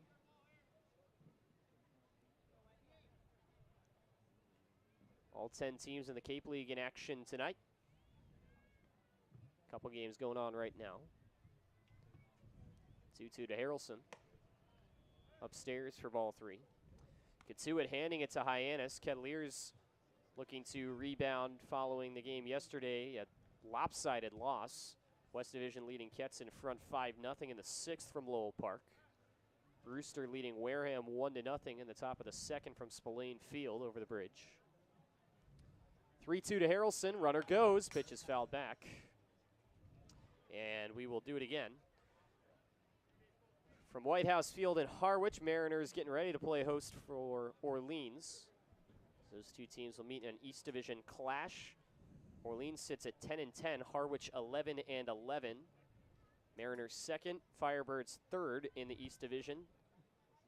Harwich 2 games behind these East side leading Whitey Red Sox. So it's 7 o'clock from Veterans Field. Chatham hosts Falmouth. Whitey's opponent on Sunday. Whitey will play Wareham here at home tomorrow in the 100th anniversary celebration. Runner goes again. Pitch is in there for strike 3. Throw down is not in time. It was on the wrong side of the base. And Jackson twirling around just didn't quite get it on the runner. So nearly a strike him out, throw him out to end the side. Instead, Contradas swipes the bag. And there are 2 gone now for Hugh Pinckney. That was a really nice grab from Ryan Jackson. The throw was on the wrong side of the bag, and he still almost got a tag on in time. But more importantly, he dug it out of the dirt. Not an easy thing to do. and kept it from getting past the infield and potentially preventing New Contradas from taking 2 bags. Pinckney is 1 for 2. And he cracks the first pitch into right field. Cook got a delayed read coming on. He dives and it's off his glove. Run will score. And Hugh Pinckney delivers once again. It's an RBI for the Rutgers Scarlet Knight, and that makes it 3-1 Bourne here in the 7th. Contrada is, of course, running on contact with 2 outs, so when that ball dropped, he was already almost home, jogged in safely, and the Braves lead 3-1. Cook didn't get a great read on it out there, and right was frozen on contact and then had to rush in. And it went off his glove. That flips the lineup over for Bryce Eblin as Pinckney collects his 2nd hit of the day. Eblin fouls the first pitch back. It's been a very, very tough day for YD defense. 2 in the error column, but also a couple of plays that won't go down as errors that the Red Sox will certainly want back that have cost them a few runs. An error, in fact, or a mistake, I should say, is that's in there for strike 1, or strike 2, rather. Mistakes in the field have accounted in some way or another for every run that Bourne has scored. 0-2. Called strike 3 in the outer corner, and that retires the side. Hugh Pinckney collects a 2-out RBI, and Bourne adds on to their lead with an insurance run. It's 3-1 Bravos as we reach the 7th inning stretch here from Red Wilson Field. You're watching Red Sox baseball on the Cape League.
Now batting out of UNC Chapel Hill. Bottom of the 7th inning, Bourne has stretched their lead, and now Casey Cook will bat for Brady Neal. So Cook will get his first at-bat of the day. And Horn, who is still out there for Bourne, deals a first pitch ball to the UNC Tar Heel.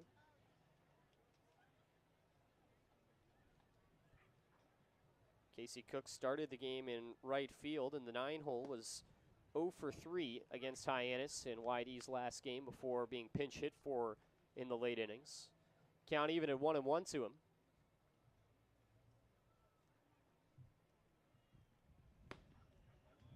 And he takes strike 2. No indication whatsoever that Horn is running out of gas out on the bump, as the Bourne bullpen is still empty. Fly ball left field, coming back on it, now over towards the line. That ball drops in for a base hit. Cook coming around first and slides head first into second with a leadoff double. A ball that looked very routine, but Bender was just frantically running around near the line. Went all manner of directions, but couldn't run it down, and Casey Cook is into scoring position for YD. Bender just totally misread that, and you could see him moving slowly at first as if he was right there, and then realized it was dropping. He starts sprinting, couldn't get there in time. Really nice placement down the line from Casey Cook. Pitcher was ready and waiting. That's why the Bourne bullpen was empty. There was a man throwing out there, and now they're going to call to him. Pats on the back. A heck of a day from Garrett Horn. The Liberty Flame goes 6 innings. He's responsible for the runner on second. He threw 102 pitches. A phenomenal performance for him, but he will exit here in the 7th. We'll step aside here from Red Wilson Field as we got a new hill for Bourne. It's 3-1 Braves here on the Cape League Broadcast Network.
Bottom 7, and Matthew McShane takes over on the bump. St. Joseph's Hawk into the game with a runner on second and nobody out. Casey Cook, who came on as a defensive substitution, doubles in his first at-bat, and now lands on Ryan Jackson, who's 2 for 2 in his YD debut. Floats the first pitch foul. McShane this season has appeared in 4 games for Bourne, most recently on July 1st, a 6-5 win against Orleans. 3 of the 4 appearances for him this year have been scoreless outings. All 4 appearances out of the bullpen. He's got a 2 ERA over 9 innings pitched, walked 4, given up 7 hits, and struck out 12. Time is called. Jackson will step out. He doubled back in the 3rd. Ripped a ball to the opposite field down the line. And his last time up singled, showing the power to the pull side as well. A really hard hit ball over to the third base side. This one rolled over to the hole in short, coming around it. Vastine throws a long way, and it's smothered against the ground and held by Michelle for the out. Cook cannot advance, and a nice play there by the Bourne shortstop. Yeah, really nice throw from Vastine. I thought it would at least bounce, but no, it was scooped up by Michelle, a shoestring catch. Really nice throw out of a side arm slot. So now Will King gets a second crack at it at the plate. A very rare strikeout for him his first time. McShane deals. And King takes a looping curveball in for strike 1.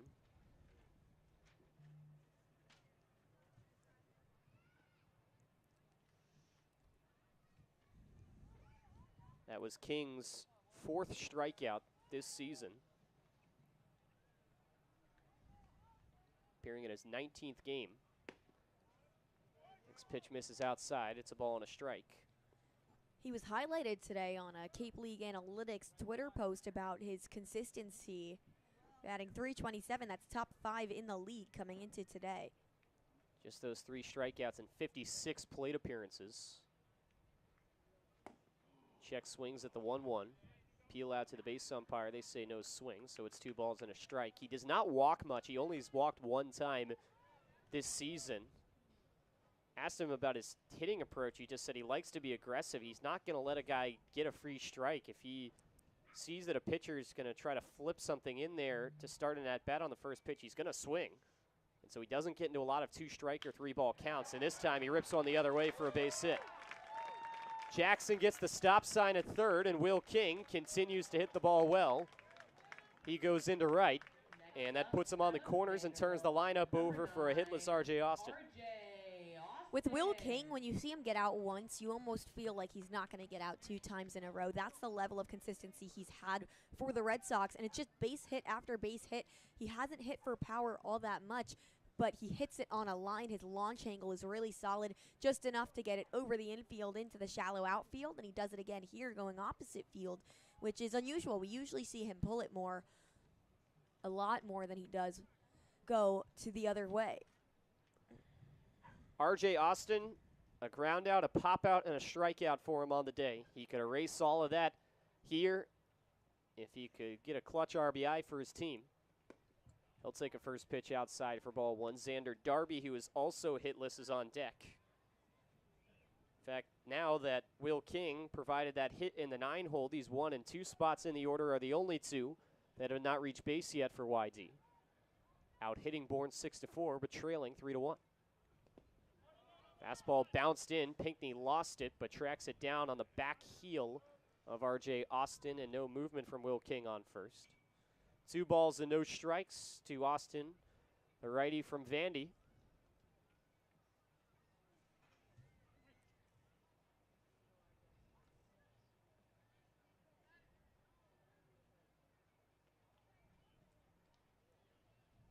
Two-0 pitch. Ripped up the middle, base hit. Run scores. And pure hitters do things like that. R.J. Austin with the up-the-middle approach finally splits that wide gap in the middle of the Bourne defense. And YD inches closer here in the 7th. It's now 3-2. Austin can breathe a sigh of relief. He's really been looking for that hit after going hitless the last couple of games coming up here in the later innings. That was likely his second to last time at the plate. We'll probably see him again, but feels good to get that one. We talked about how Bourne has left the middle open and Austin took advantage. That ball was hit really hard on the ground, straight over second base. Darby with a sword swing on the first offering for strike 1. Was not expecting the breaking ball in the dirt there. 0-1. Xander with a 3-hit performance 2 nights ago. Day before that, he got an off day against Kitei.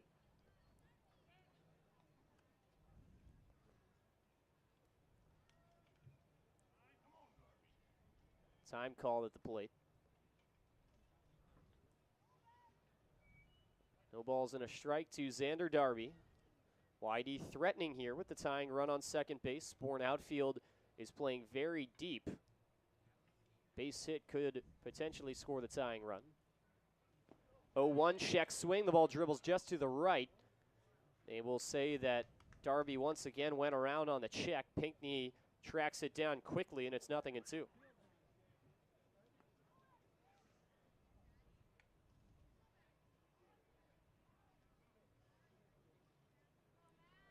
No balls and 2 strikes. Darby with a couple of regrettable check swings to begin this at bat. And now he will have to defend.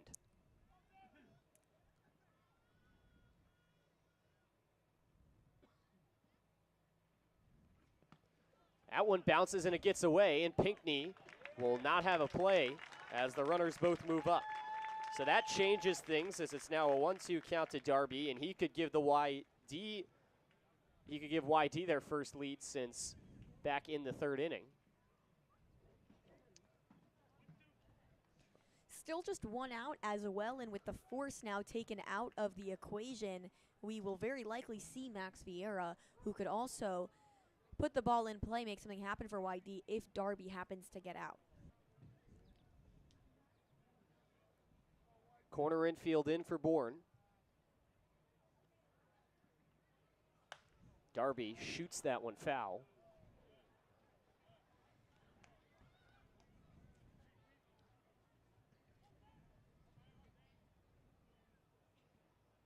Little late on the fastball, but defensive enough to keep this at bat going.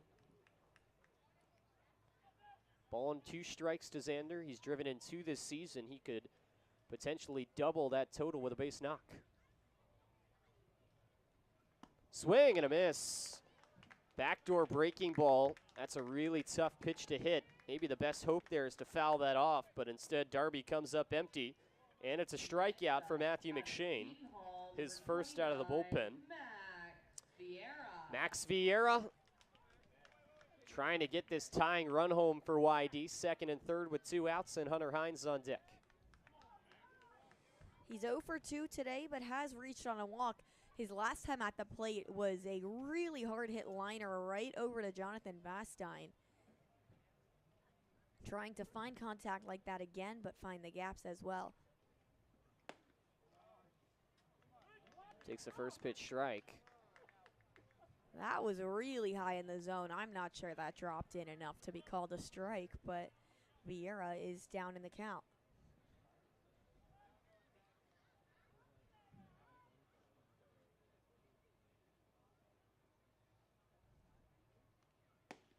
When slides outside, even as the count 1-1. Vieira trying to break into the double digits in his RBI total. So far for YD, just 2 players have done that. Will King with 12 and Hunter Hines with the league leading 27. Fouls back the 1-1.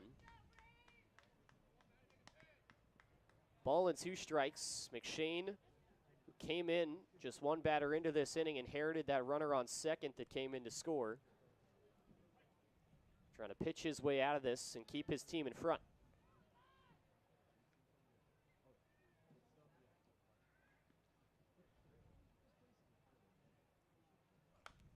Defensive 1-2 swing.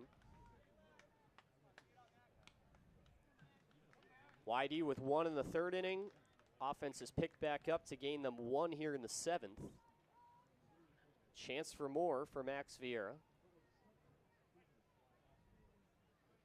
Red Sox with a very short-lived lead. Didn't even last a whole half inning.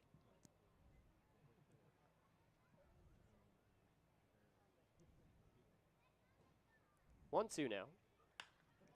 Hit in the air, out towards right field. Harrelson going back underneath it, makes the catch. And that ends the inning. YD answers with a run of their own in the bottom of the 7th, and it's still a 1-run game headed to the 8th inning. 2-3-4 coming up in the Bourne order when we come back. You're watching Red Sox baseball on the Cape League Broadcast Network.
Out of Vanderbilt, number 2, Top of the 8th inning from Red Wilson Field, and Jonathan Vastine leading off in a one-run game. Things have been contentious throughout this one between YD and second best team in the West Division, the Bourne Braves. Strike one in the outer corner, dealt out by Matt Fernandez, who's back on the bump.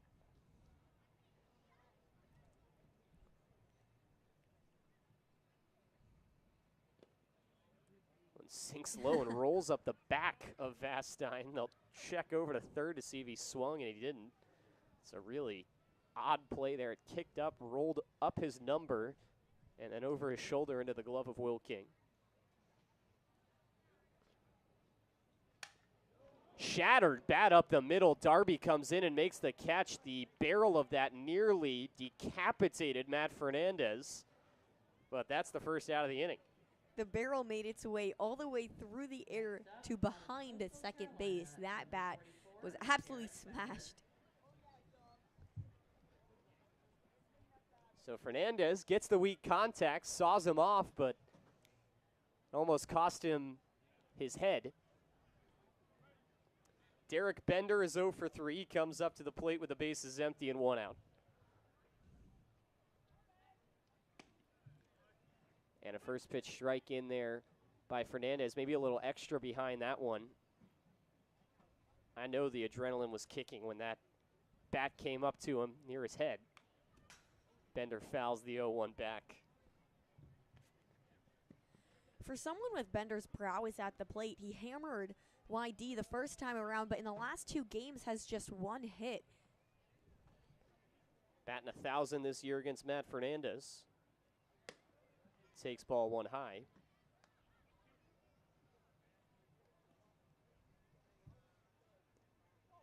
YD has not had a position player be named Player of the Week in the Cape League. The 1 week where they probably had an argument to do it for Hunter Hines. That one misses upstairs for ball 2. Bender was instead selected on just a video game type of week in which he hit for the cycle. He definitely deserved to be Player of the Week that week.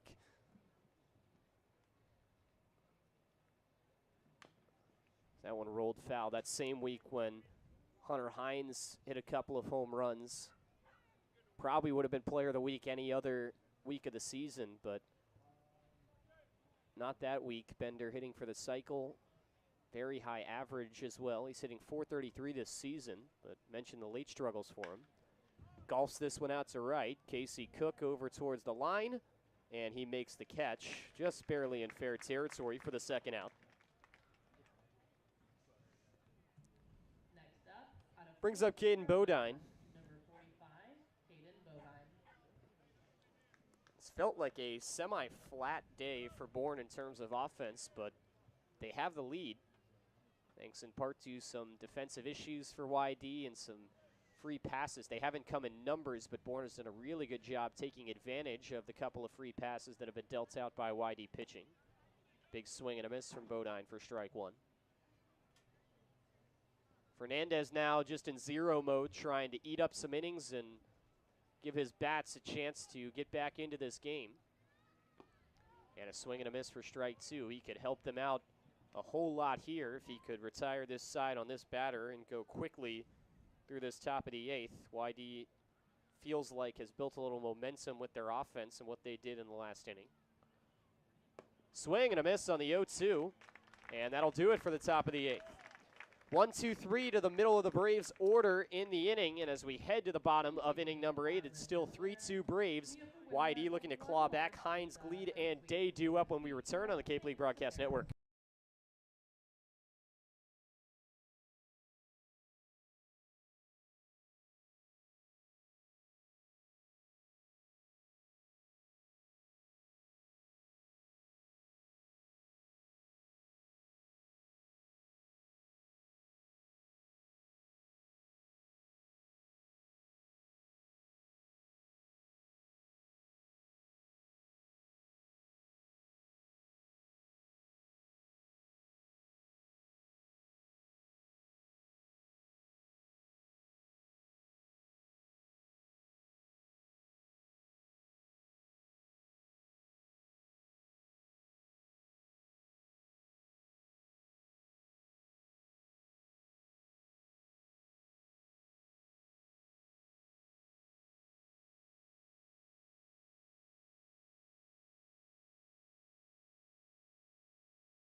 Crunch time for YD. They've got 6 outs left to work with as Bourne hangs on to a 1-run lead.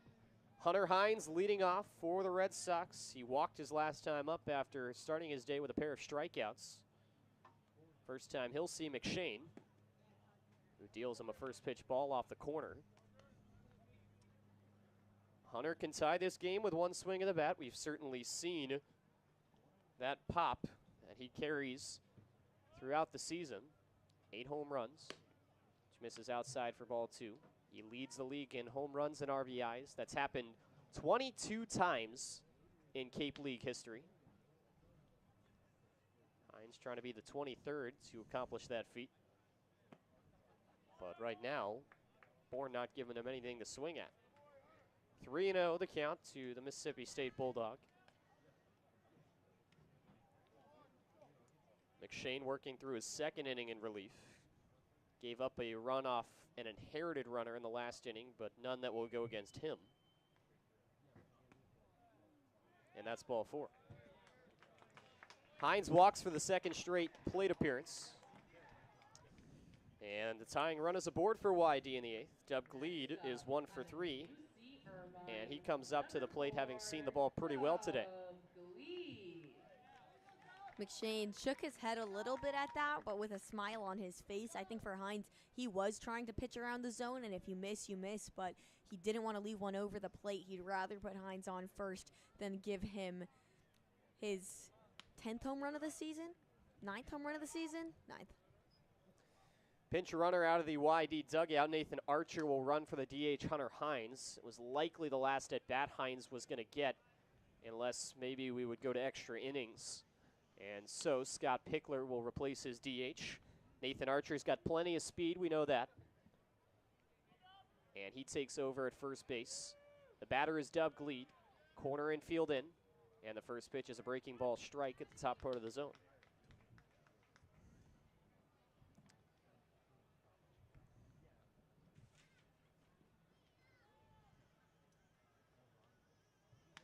Archer has stolen 4 bases this season. That leads all the active players other than Max Vieira for the Red Sox. Vieira has 11 stolen bases.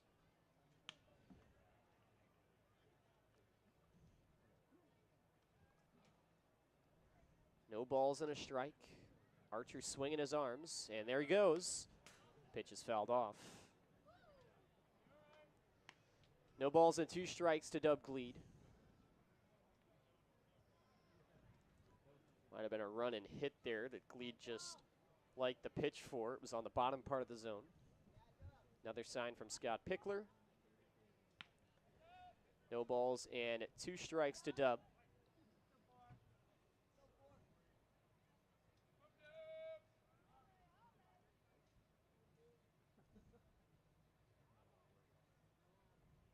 Long hold. Runner does not go, and Gleed fights it off.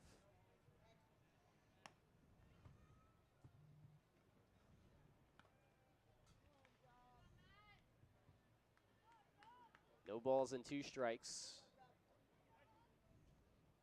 YD with a fair amount of base runners in this game, looking to avoid stranding a leadoff man on base again, which they've done a lot today. Pickoff move thrown over to first.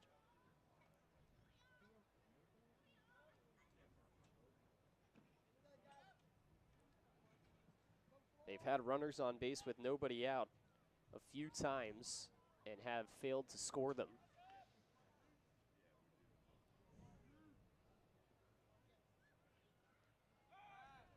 Another throw over.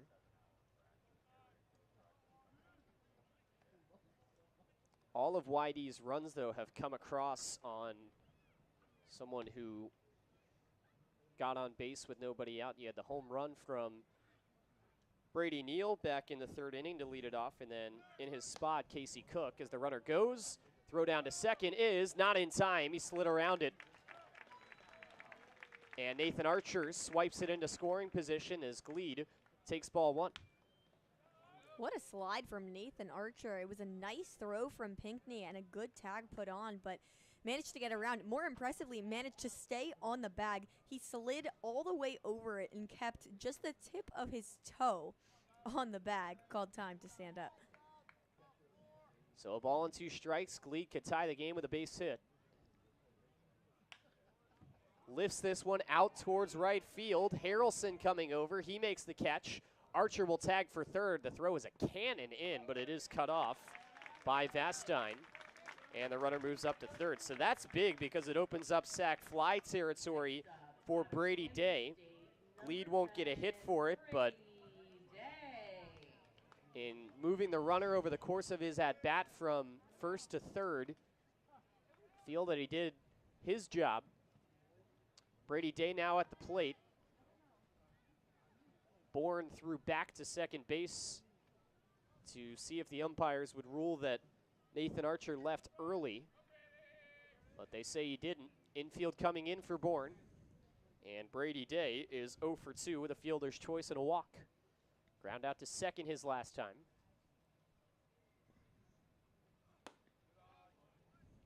First pitch is a called strike. Day has driven in 4 runs this season for YD.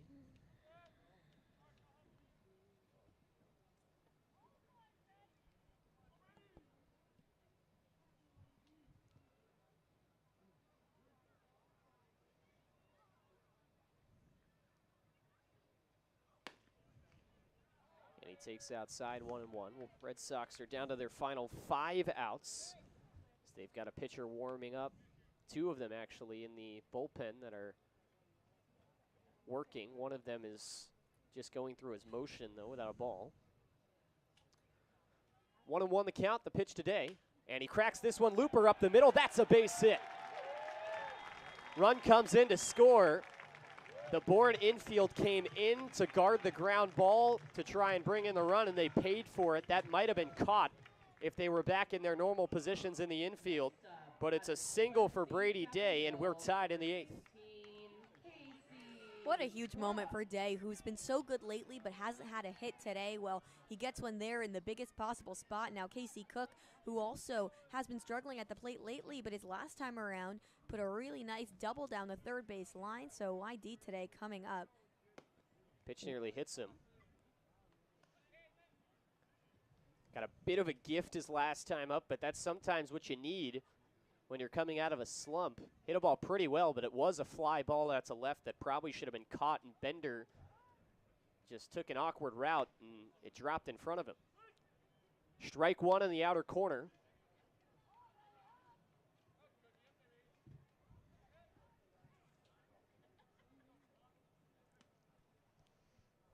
Day over at first, has stolen a base this season, is leaning, and was starting to lean towards second when that throw came over, but he is back in time.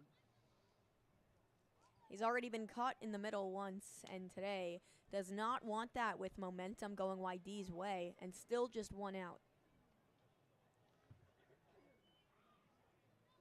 Runner goes, swing and a miss from Cook. The throw down to second's a bouncer, and it's a strike. Are they going to call interference here?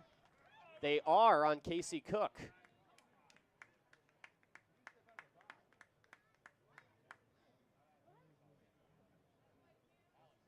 So Cook gets called for interference.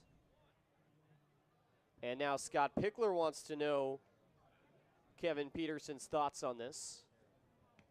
The throw from Pinckney was not the most online, and although I wasn't watching, I wouldn't be surprised if he had to throw out of an awkward position, but the question of whether Cook came out of a reasonable batting stance to get in his way is what we're working with here, and they say that he did get in the way, so that means he is called out, and the runner has to go back to first. So an unfortunate end of that at bat for Casey Cook, who thought he might have a runner in scoring position to work with, but a guy who's been swinging a pretty hot bat in his first game, Ryan Jackson, now up with 2 outs. Brady Day again leaning towards second as McShane throws over. Talk about something stopping the momentum That will be a controversial call if YD ends up losing this game. Pitch slides outside for ball 1. Jackson will be followed by Will King. Both guys that aren't necessarily going to hit the ball with a ton of power, but can keep this inning alive with their contacts.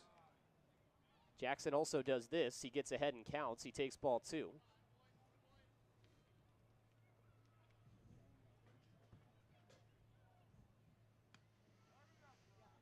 Guy who had more walks than strikeouts during the spring in his first year at USC.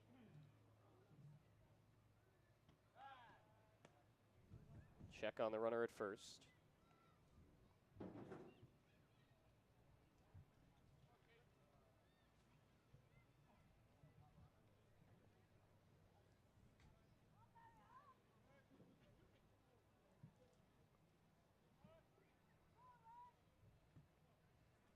Swing and a miss on the 2-0.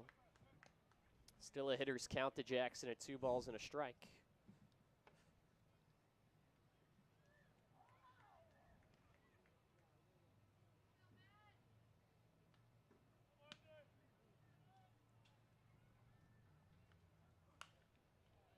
Flares that one foul, and it's 2-2. 2 balls, 2 strikes, and 2 outs. Runner on first in a tied game in the bottom of the 8th. YD has knotted things up off the RBI single from Brady Day, who stands on first. Out of the stretch, McShane throws over.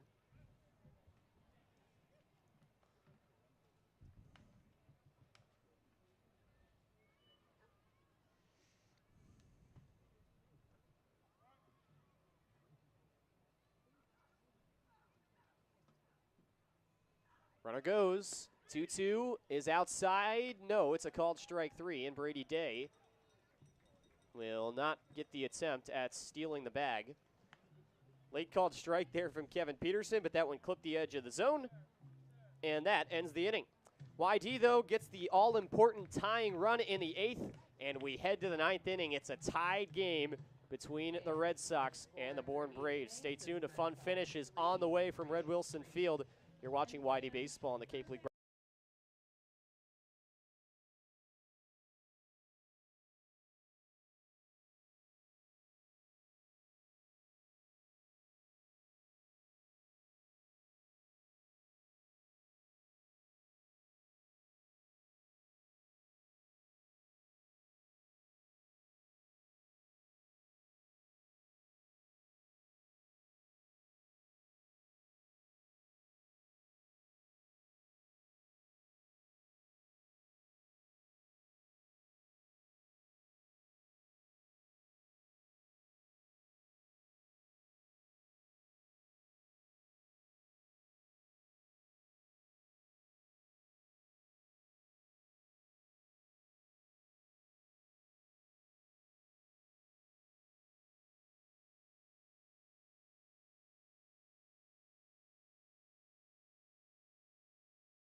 Landon Beidelshees, the southpaw from Ohio State, takes over in a tied game in the 9th.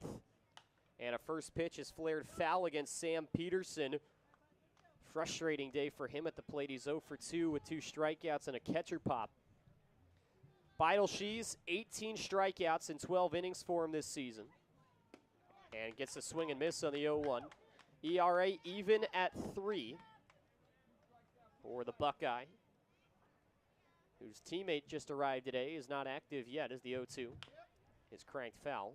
Gavin Bruni, who YD signed a little while ago back in the fall, has made his way to the Cape. He's not on the active roster, but he is here, so will likely be activated in the coming days. 0-2 sails high, 1 ball and 2 strikes.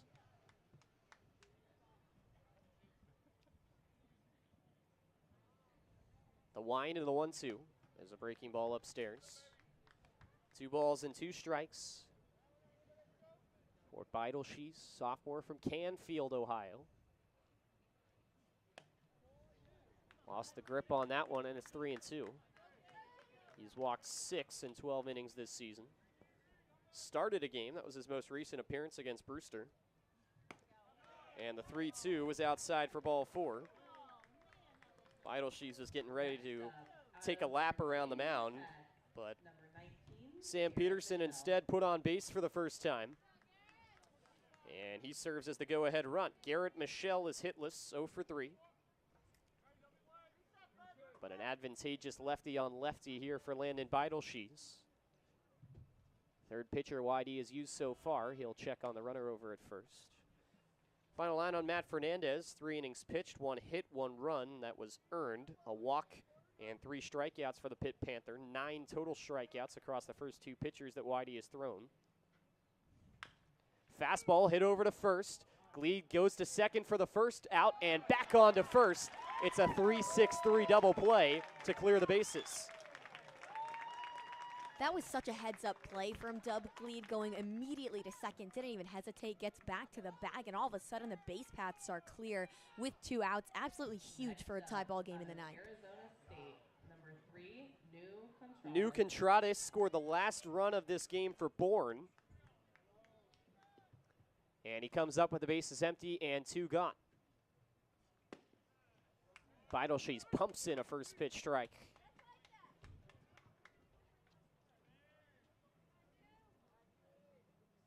Working back from the windup now. Appeal to first on the check swing, and no swing according to Anthony Litzizio, first base umpire. Ball and a strike to Contradas. Prior to that walk and run, 2 flyouts. He takes outside ball 2. 2-1 count. YD middle infield with their heels on the grass. Swing and a miss. The fastball got it by him. Will King is throwing the ball immediately back to Landon Beidelshees, who is working quick here in the 9th, trying to get his hot bats back up for a potential walk-off. He nods into the 2-2. Breaking ball high. And it's the second full count.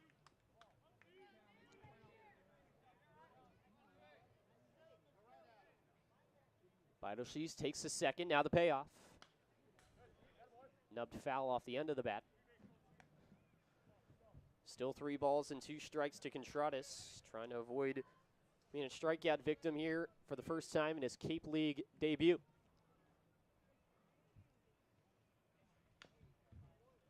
Nicks the 3-2 foul.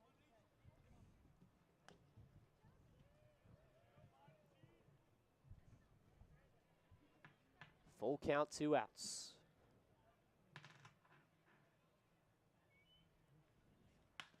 Hit on the ground over to first. Gleed smothers it, and he takes it to first himself for out number 3. Landon Beidelshees works his way around the leadoff walk. Dub Gleed showing flashes of brilliance on defense, and YD with a chance to walk it off when we return. Bottom of the 9th on the way from Red Wilson Field. When we come back, you're watching Red Sox baseball on the Cape League broadcast.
Tie game, bottom 9, and Mr. Clutch this season for YD starts things off. Will King is 1 for 2.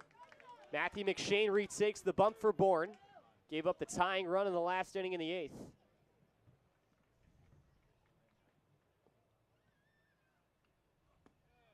First pitch is a ball that gets away, 1-0. McShane has given up 2 runs while he's pitching. Only one will go against him, as one was off an inherited runner, but YD erased a 3-1 deficit with him on the mound, following a pretty shutdown start from Garrett Horn. King cracks this one over to short. Vastine has it, throws to first, and there's one out. Back to the top of the order we go. RJ Austin erased a hitless day with a base hit back in the 7th. That brought in a run. Outfield playing deep here.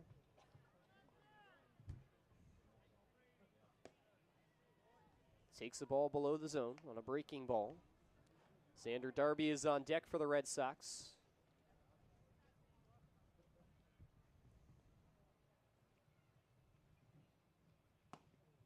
And a breaking ball finds the outer corner for strike 1.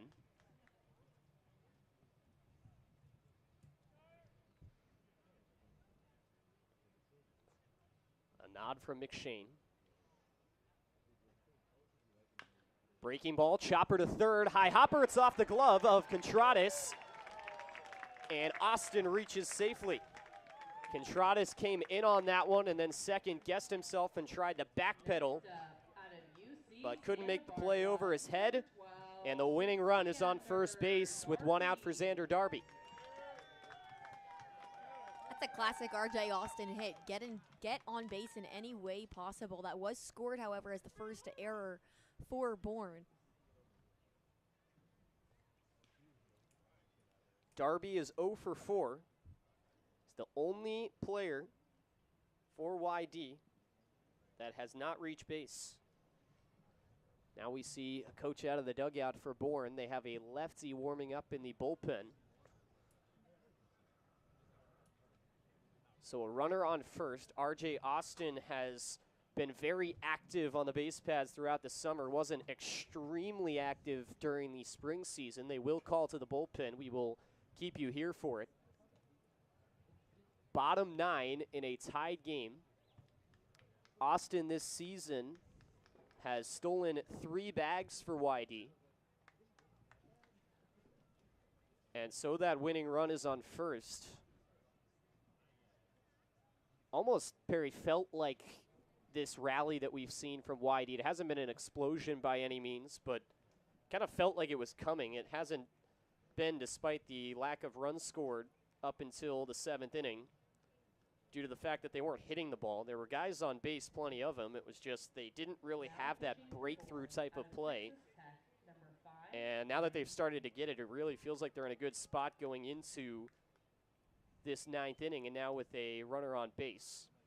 There's something about YD in the late innings, especially at home, that just feels inevitable because it's a team with so much offensive firepower. It gets to a point where guys that have at least 1 hit every couple of games, if they're hitless going into the 7th, 8th, 9th, you just feel it coming, and that was the case today for Will King. Xander Darby, I'm kind of feeling it for him right now. He's 0 for 4 on the day. RJ Austin has gotten on base the last 2 times after he went through a bit of a slump, at least by his standards.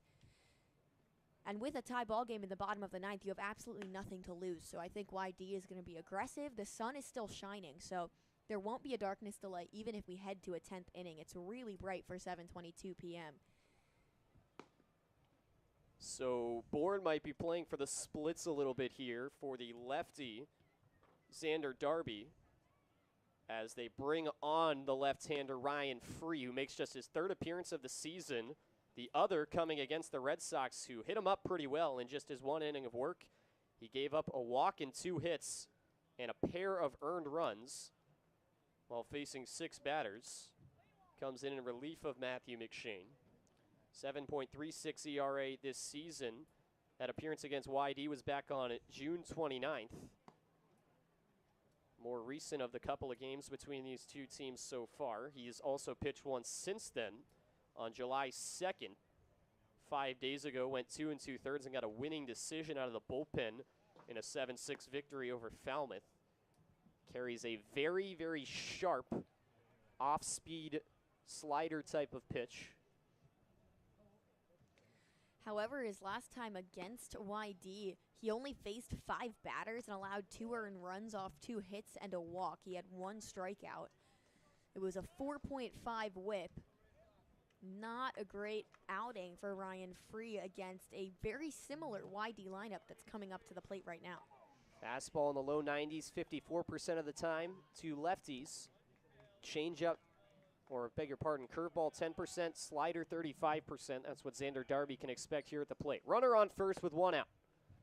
The first pitch from Free on the way. Darby rolls it foul. RJ Austin stuttered over at first, almost like he was going to break towards second base, but maybe that was just to get in the pitcher's head.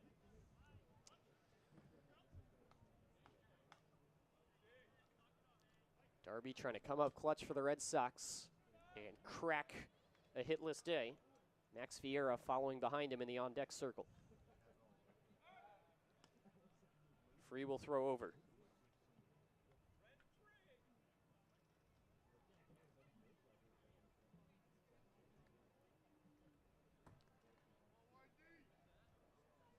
Oh, 0-1 to Xander Darby. Darby check swing, and he fouled it off himself. So he's down 0-2. We saw some check swinging done by him in his last at-bat when he went down 0-2 on a couple of swings he looked like he immediately regretted. That time he got a piece of the baseball but just fouled it off himself.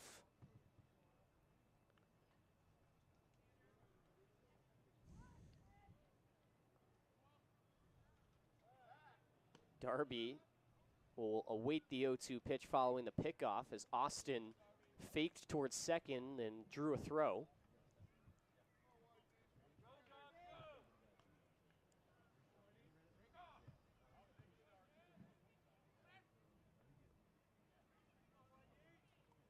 Runner goes, and they've got him picked off. Austin sliding towards second, and they got him.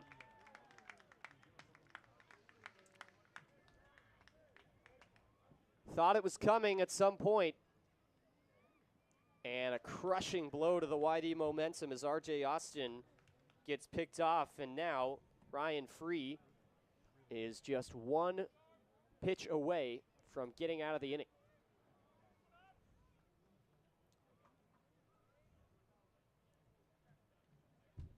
Swing and a miss on the 0-2. And we'll see a 10th. YD falls flat in the bottom of the 9th inning. To extras we go. It's 3-3 between the Braves and the Red Sox.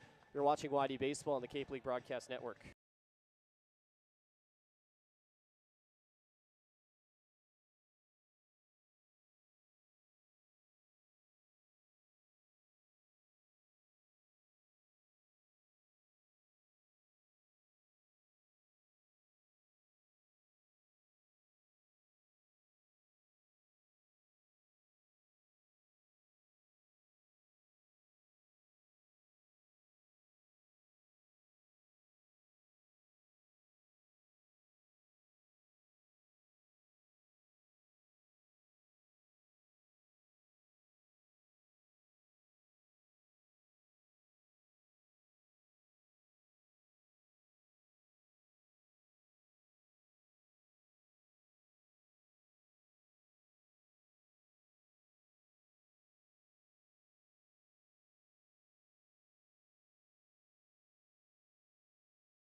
Top of the 10th inning, another extra inning game for YD. They've won one, lost one, and tied one this year here at Red Wilson Field. International rule in effect. Contreras stands over on second base, and Gage Harrelson leads off against Landon Beidelshees, who returns to the mound. Corner's coming in. Here comes the bunt. It's put down foul.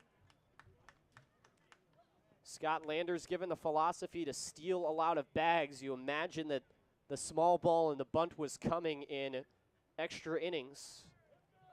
So the debate continues if you're the road team.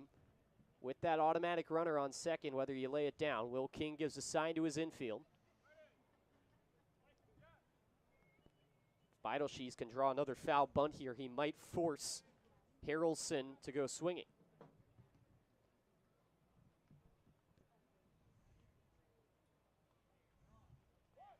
Bunt is back up, put up the third base line, a pretty good one. Darby's going to let it roll smartly foul. And because of where that ball was bunted, the runner, even if that was a fair ball, may not have even been able to move up, as it was fielded right next to third base. And Contreras was staying put over there on second. So now it's an 0-2 count to Harrelson. See how aggressive Scott Landers wants to be if the bunt is still on, or if he's just going to swing here with 2 strikes. Swing and a miss. How's that for Landon Beidelshees to start it off? He draws a couple of foul bunts, gets some help from his third baseman, Xander Darby. Pinch hitting for Bourne. And now, with one out, we will see a pinch hitter.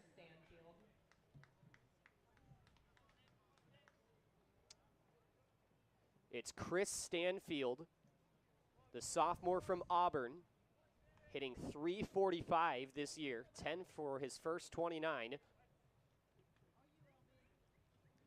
Joined the team in late June, and he comes up here in extras, trying to advance that go-ahead run over. Beidelshees will check on him.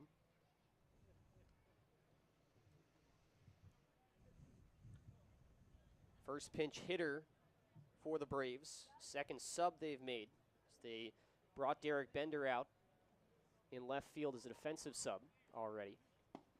First pitch comes down and into Stanfield for ball 1.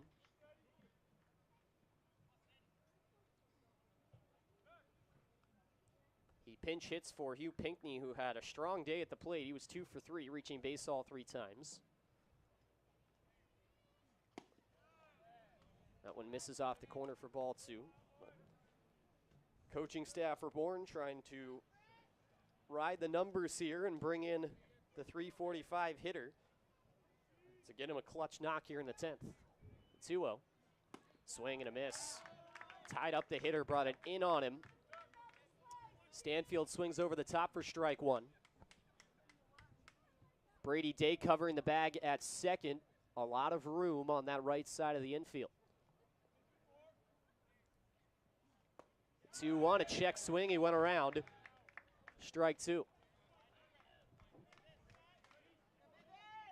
Beidelshees has not yet struck a batter out. In the last inning, walked a batter, got a double play, and then a ground out. He struck 1 batter out in this inning, looking for a second straight. Swing and a miss. Back-to-back strikeouts here in the 10th. That turns the lineup over to the top for Bryce Eblin. And he may be Bourne's final chance to try and win this game by bringing across the run. Remember, in the Cape League, only 10 innings.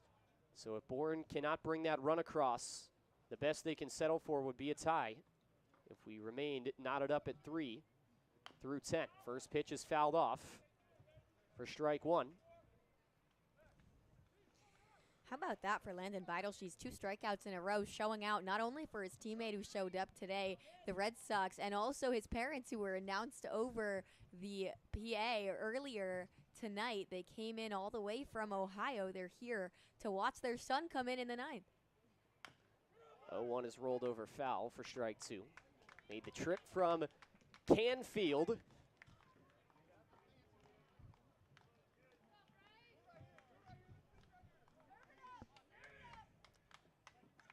No balls, 2 strikes. Some applause for Landon Beidelshees. Swing and a miss. Tedeschi strikes out the side in the top of the 10th. And YD with a chance to win it in the bottom half of the inning. How good was the Ohio State Buckeye out of the bullpen today? We head to the bottom of the 10th, tied up at 3. You're watching YD Baseball on the Cape League Broadcast.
Now batting out of Seton Hall, number Bottom 10, 29, 3-3. Max Vieira. And Max Vieira, one of the top hitters for average on this team, is at the plate. The runner on second is Xander Darby. He serves as the auto base runner. The lefty Ryan Free has returned to the mound. Corner infield coming in. Beautiful backdoor slider in for strike one.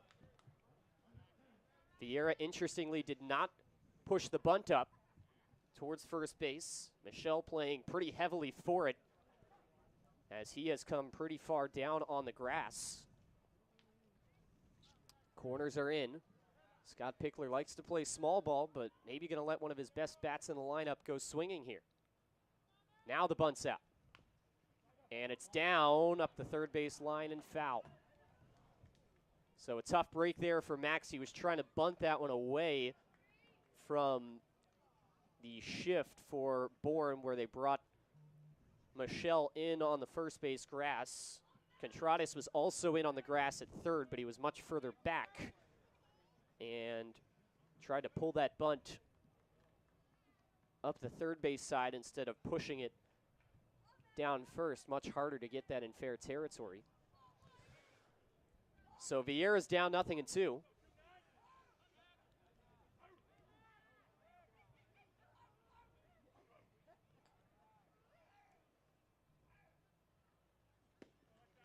Outside, nervy take there from Vieira. And it's a ball and 2 strikes. Saw Landon Tedeschi get 2 foul bunts from the leadoff hitter Gage Harrelson in the top of the inning and then strike him out on the next pitch. But Max Vieira lives to see at least one more.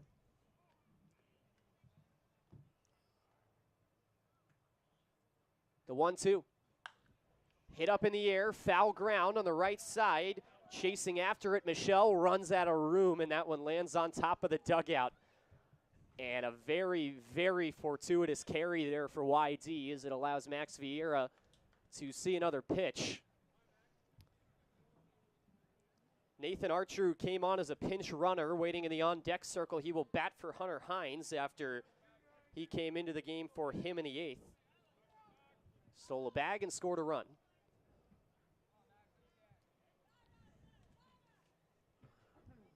Free with a long pause. And now he sets.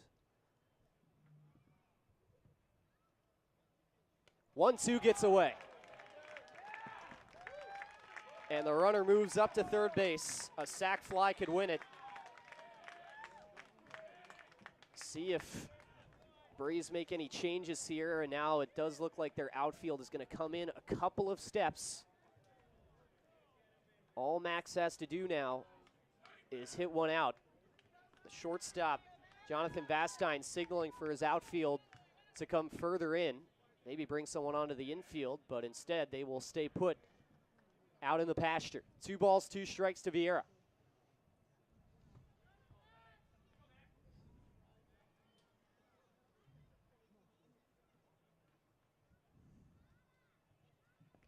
That one bounces in, ball 3.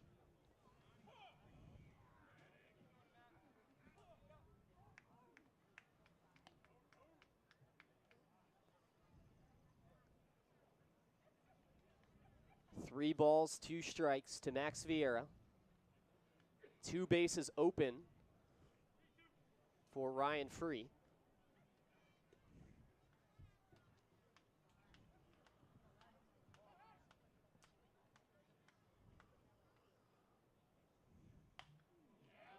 Fought off. Max fends off another on 2 strikes. A lengthy at-bat here for him.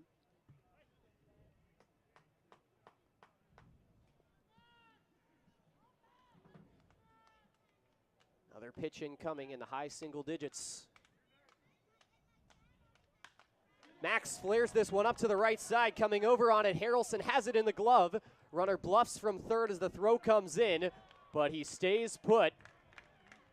And Bourne keeps the game alive as Harrelson got to that ball just in time.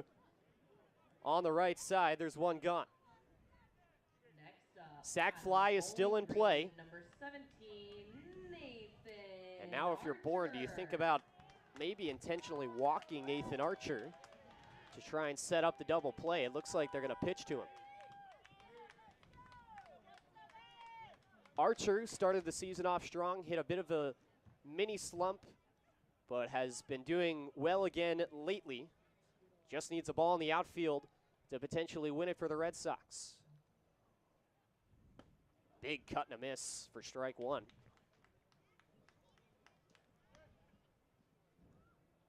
Dub Gleed on deck if it gets there.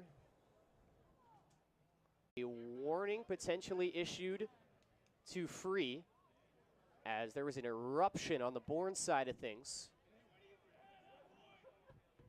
Or they may be trying to argue it went off his bat. Regardless, the new catcher into the game for the Braves was not very happy, as was Scott Landers, who came out, and now they're going to meet the umpires. So that would put runners on the corners with one out. Honestly, it's not the worst thing in the world there for Ryan Free, because if he draws a ground ball after that, he could potentially end the game with a double play. The umpire is going to meet up here.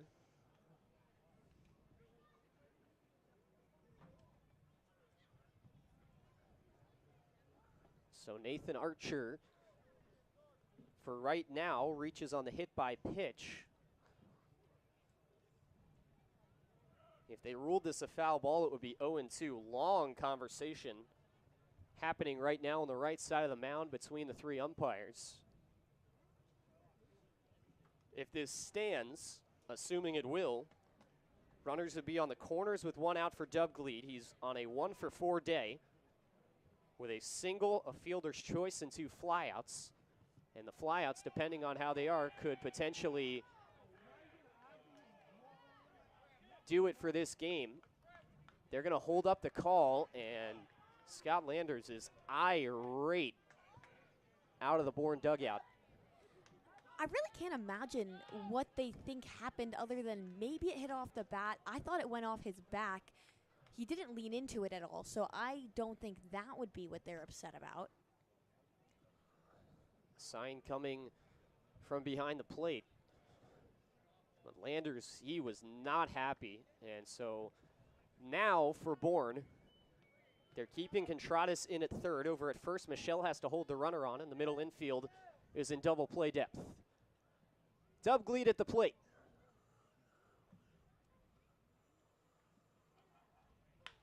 Hits this one out to center. Backtracking Peterson, He makes the catch. Here comes Xander Darby from third, and the Red Sox win.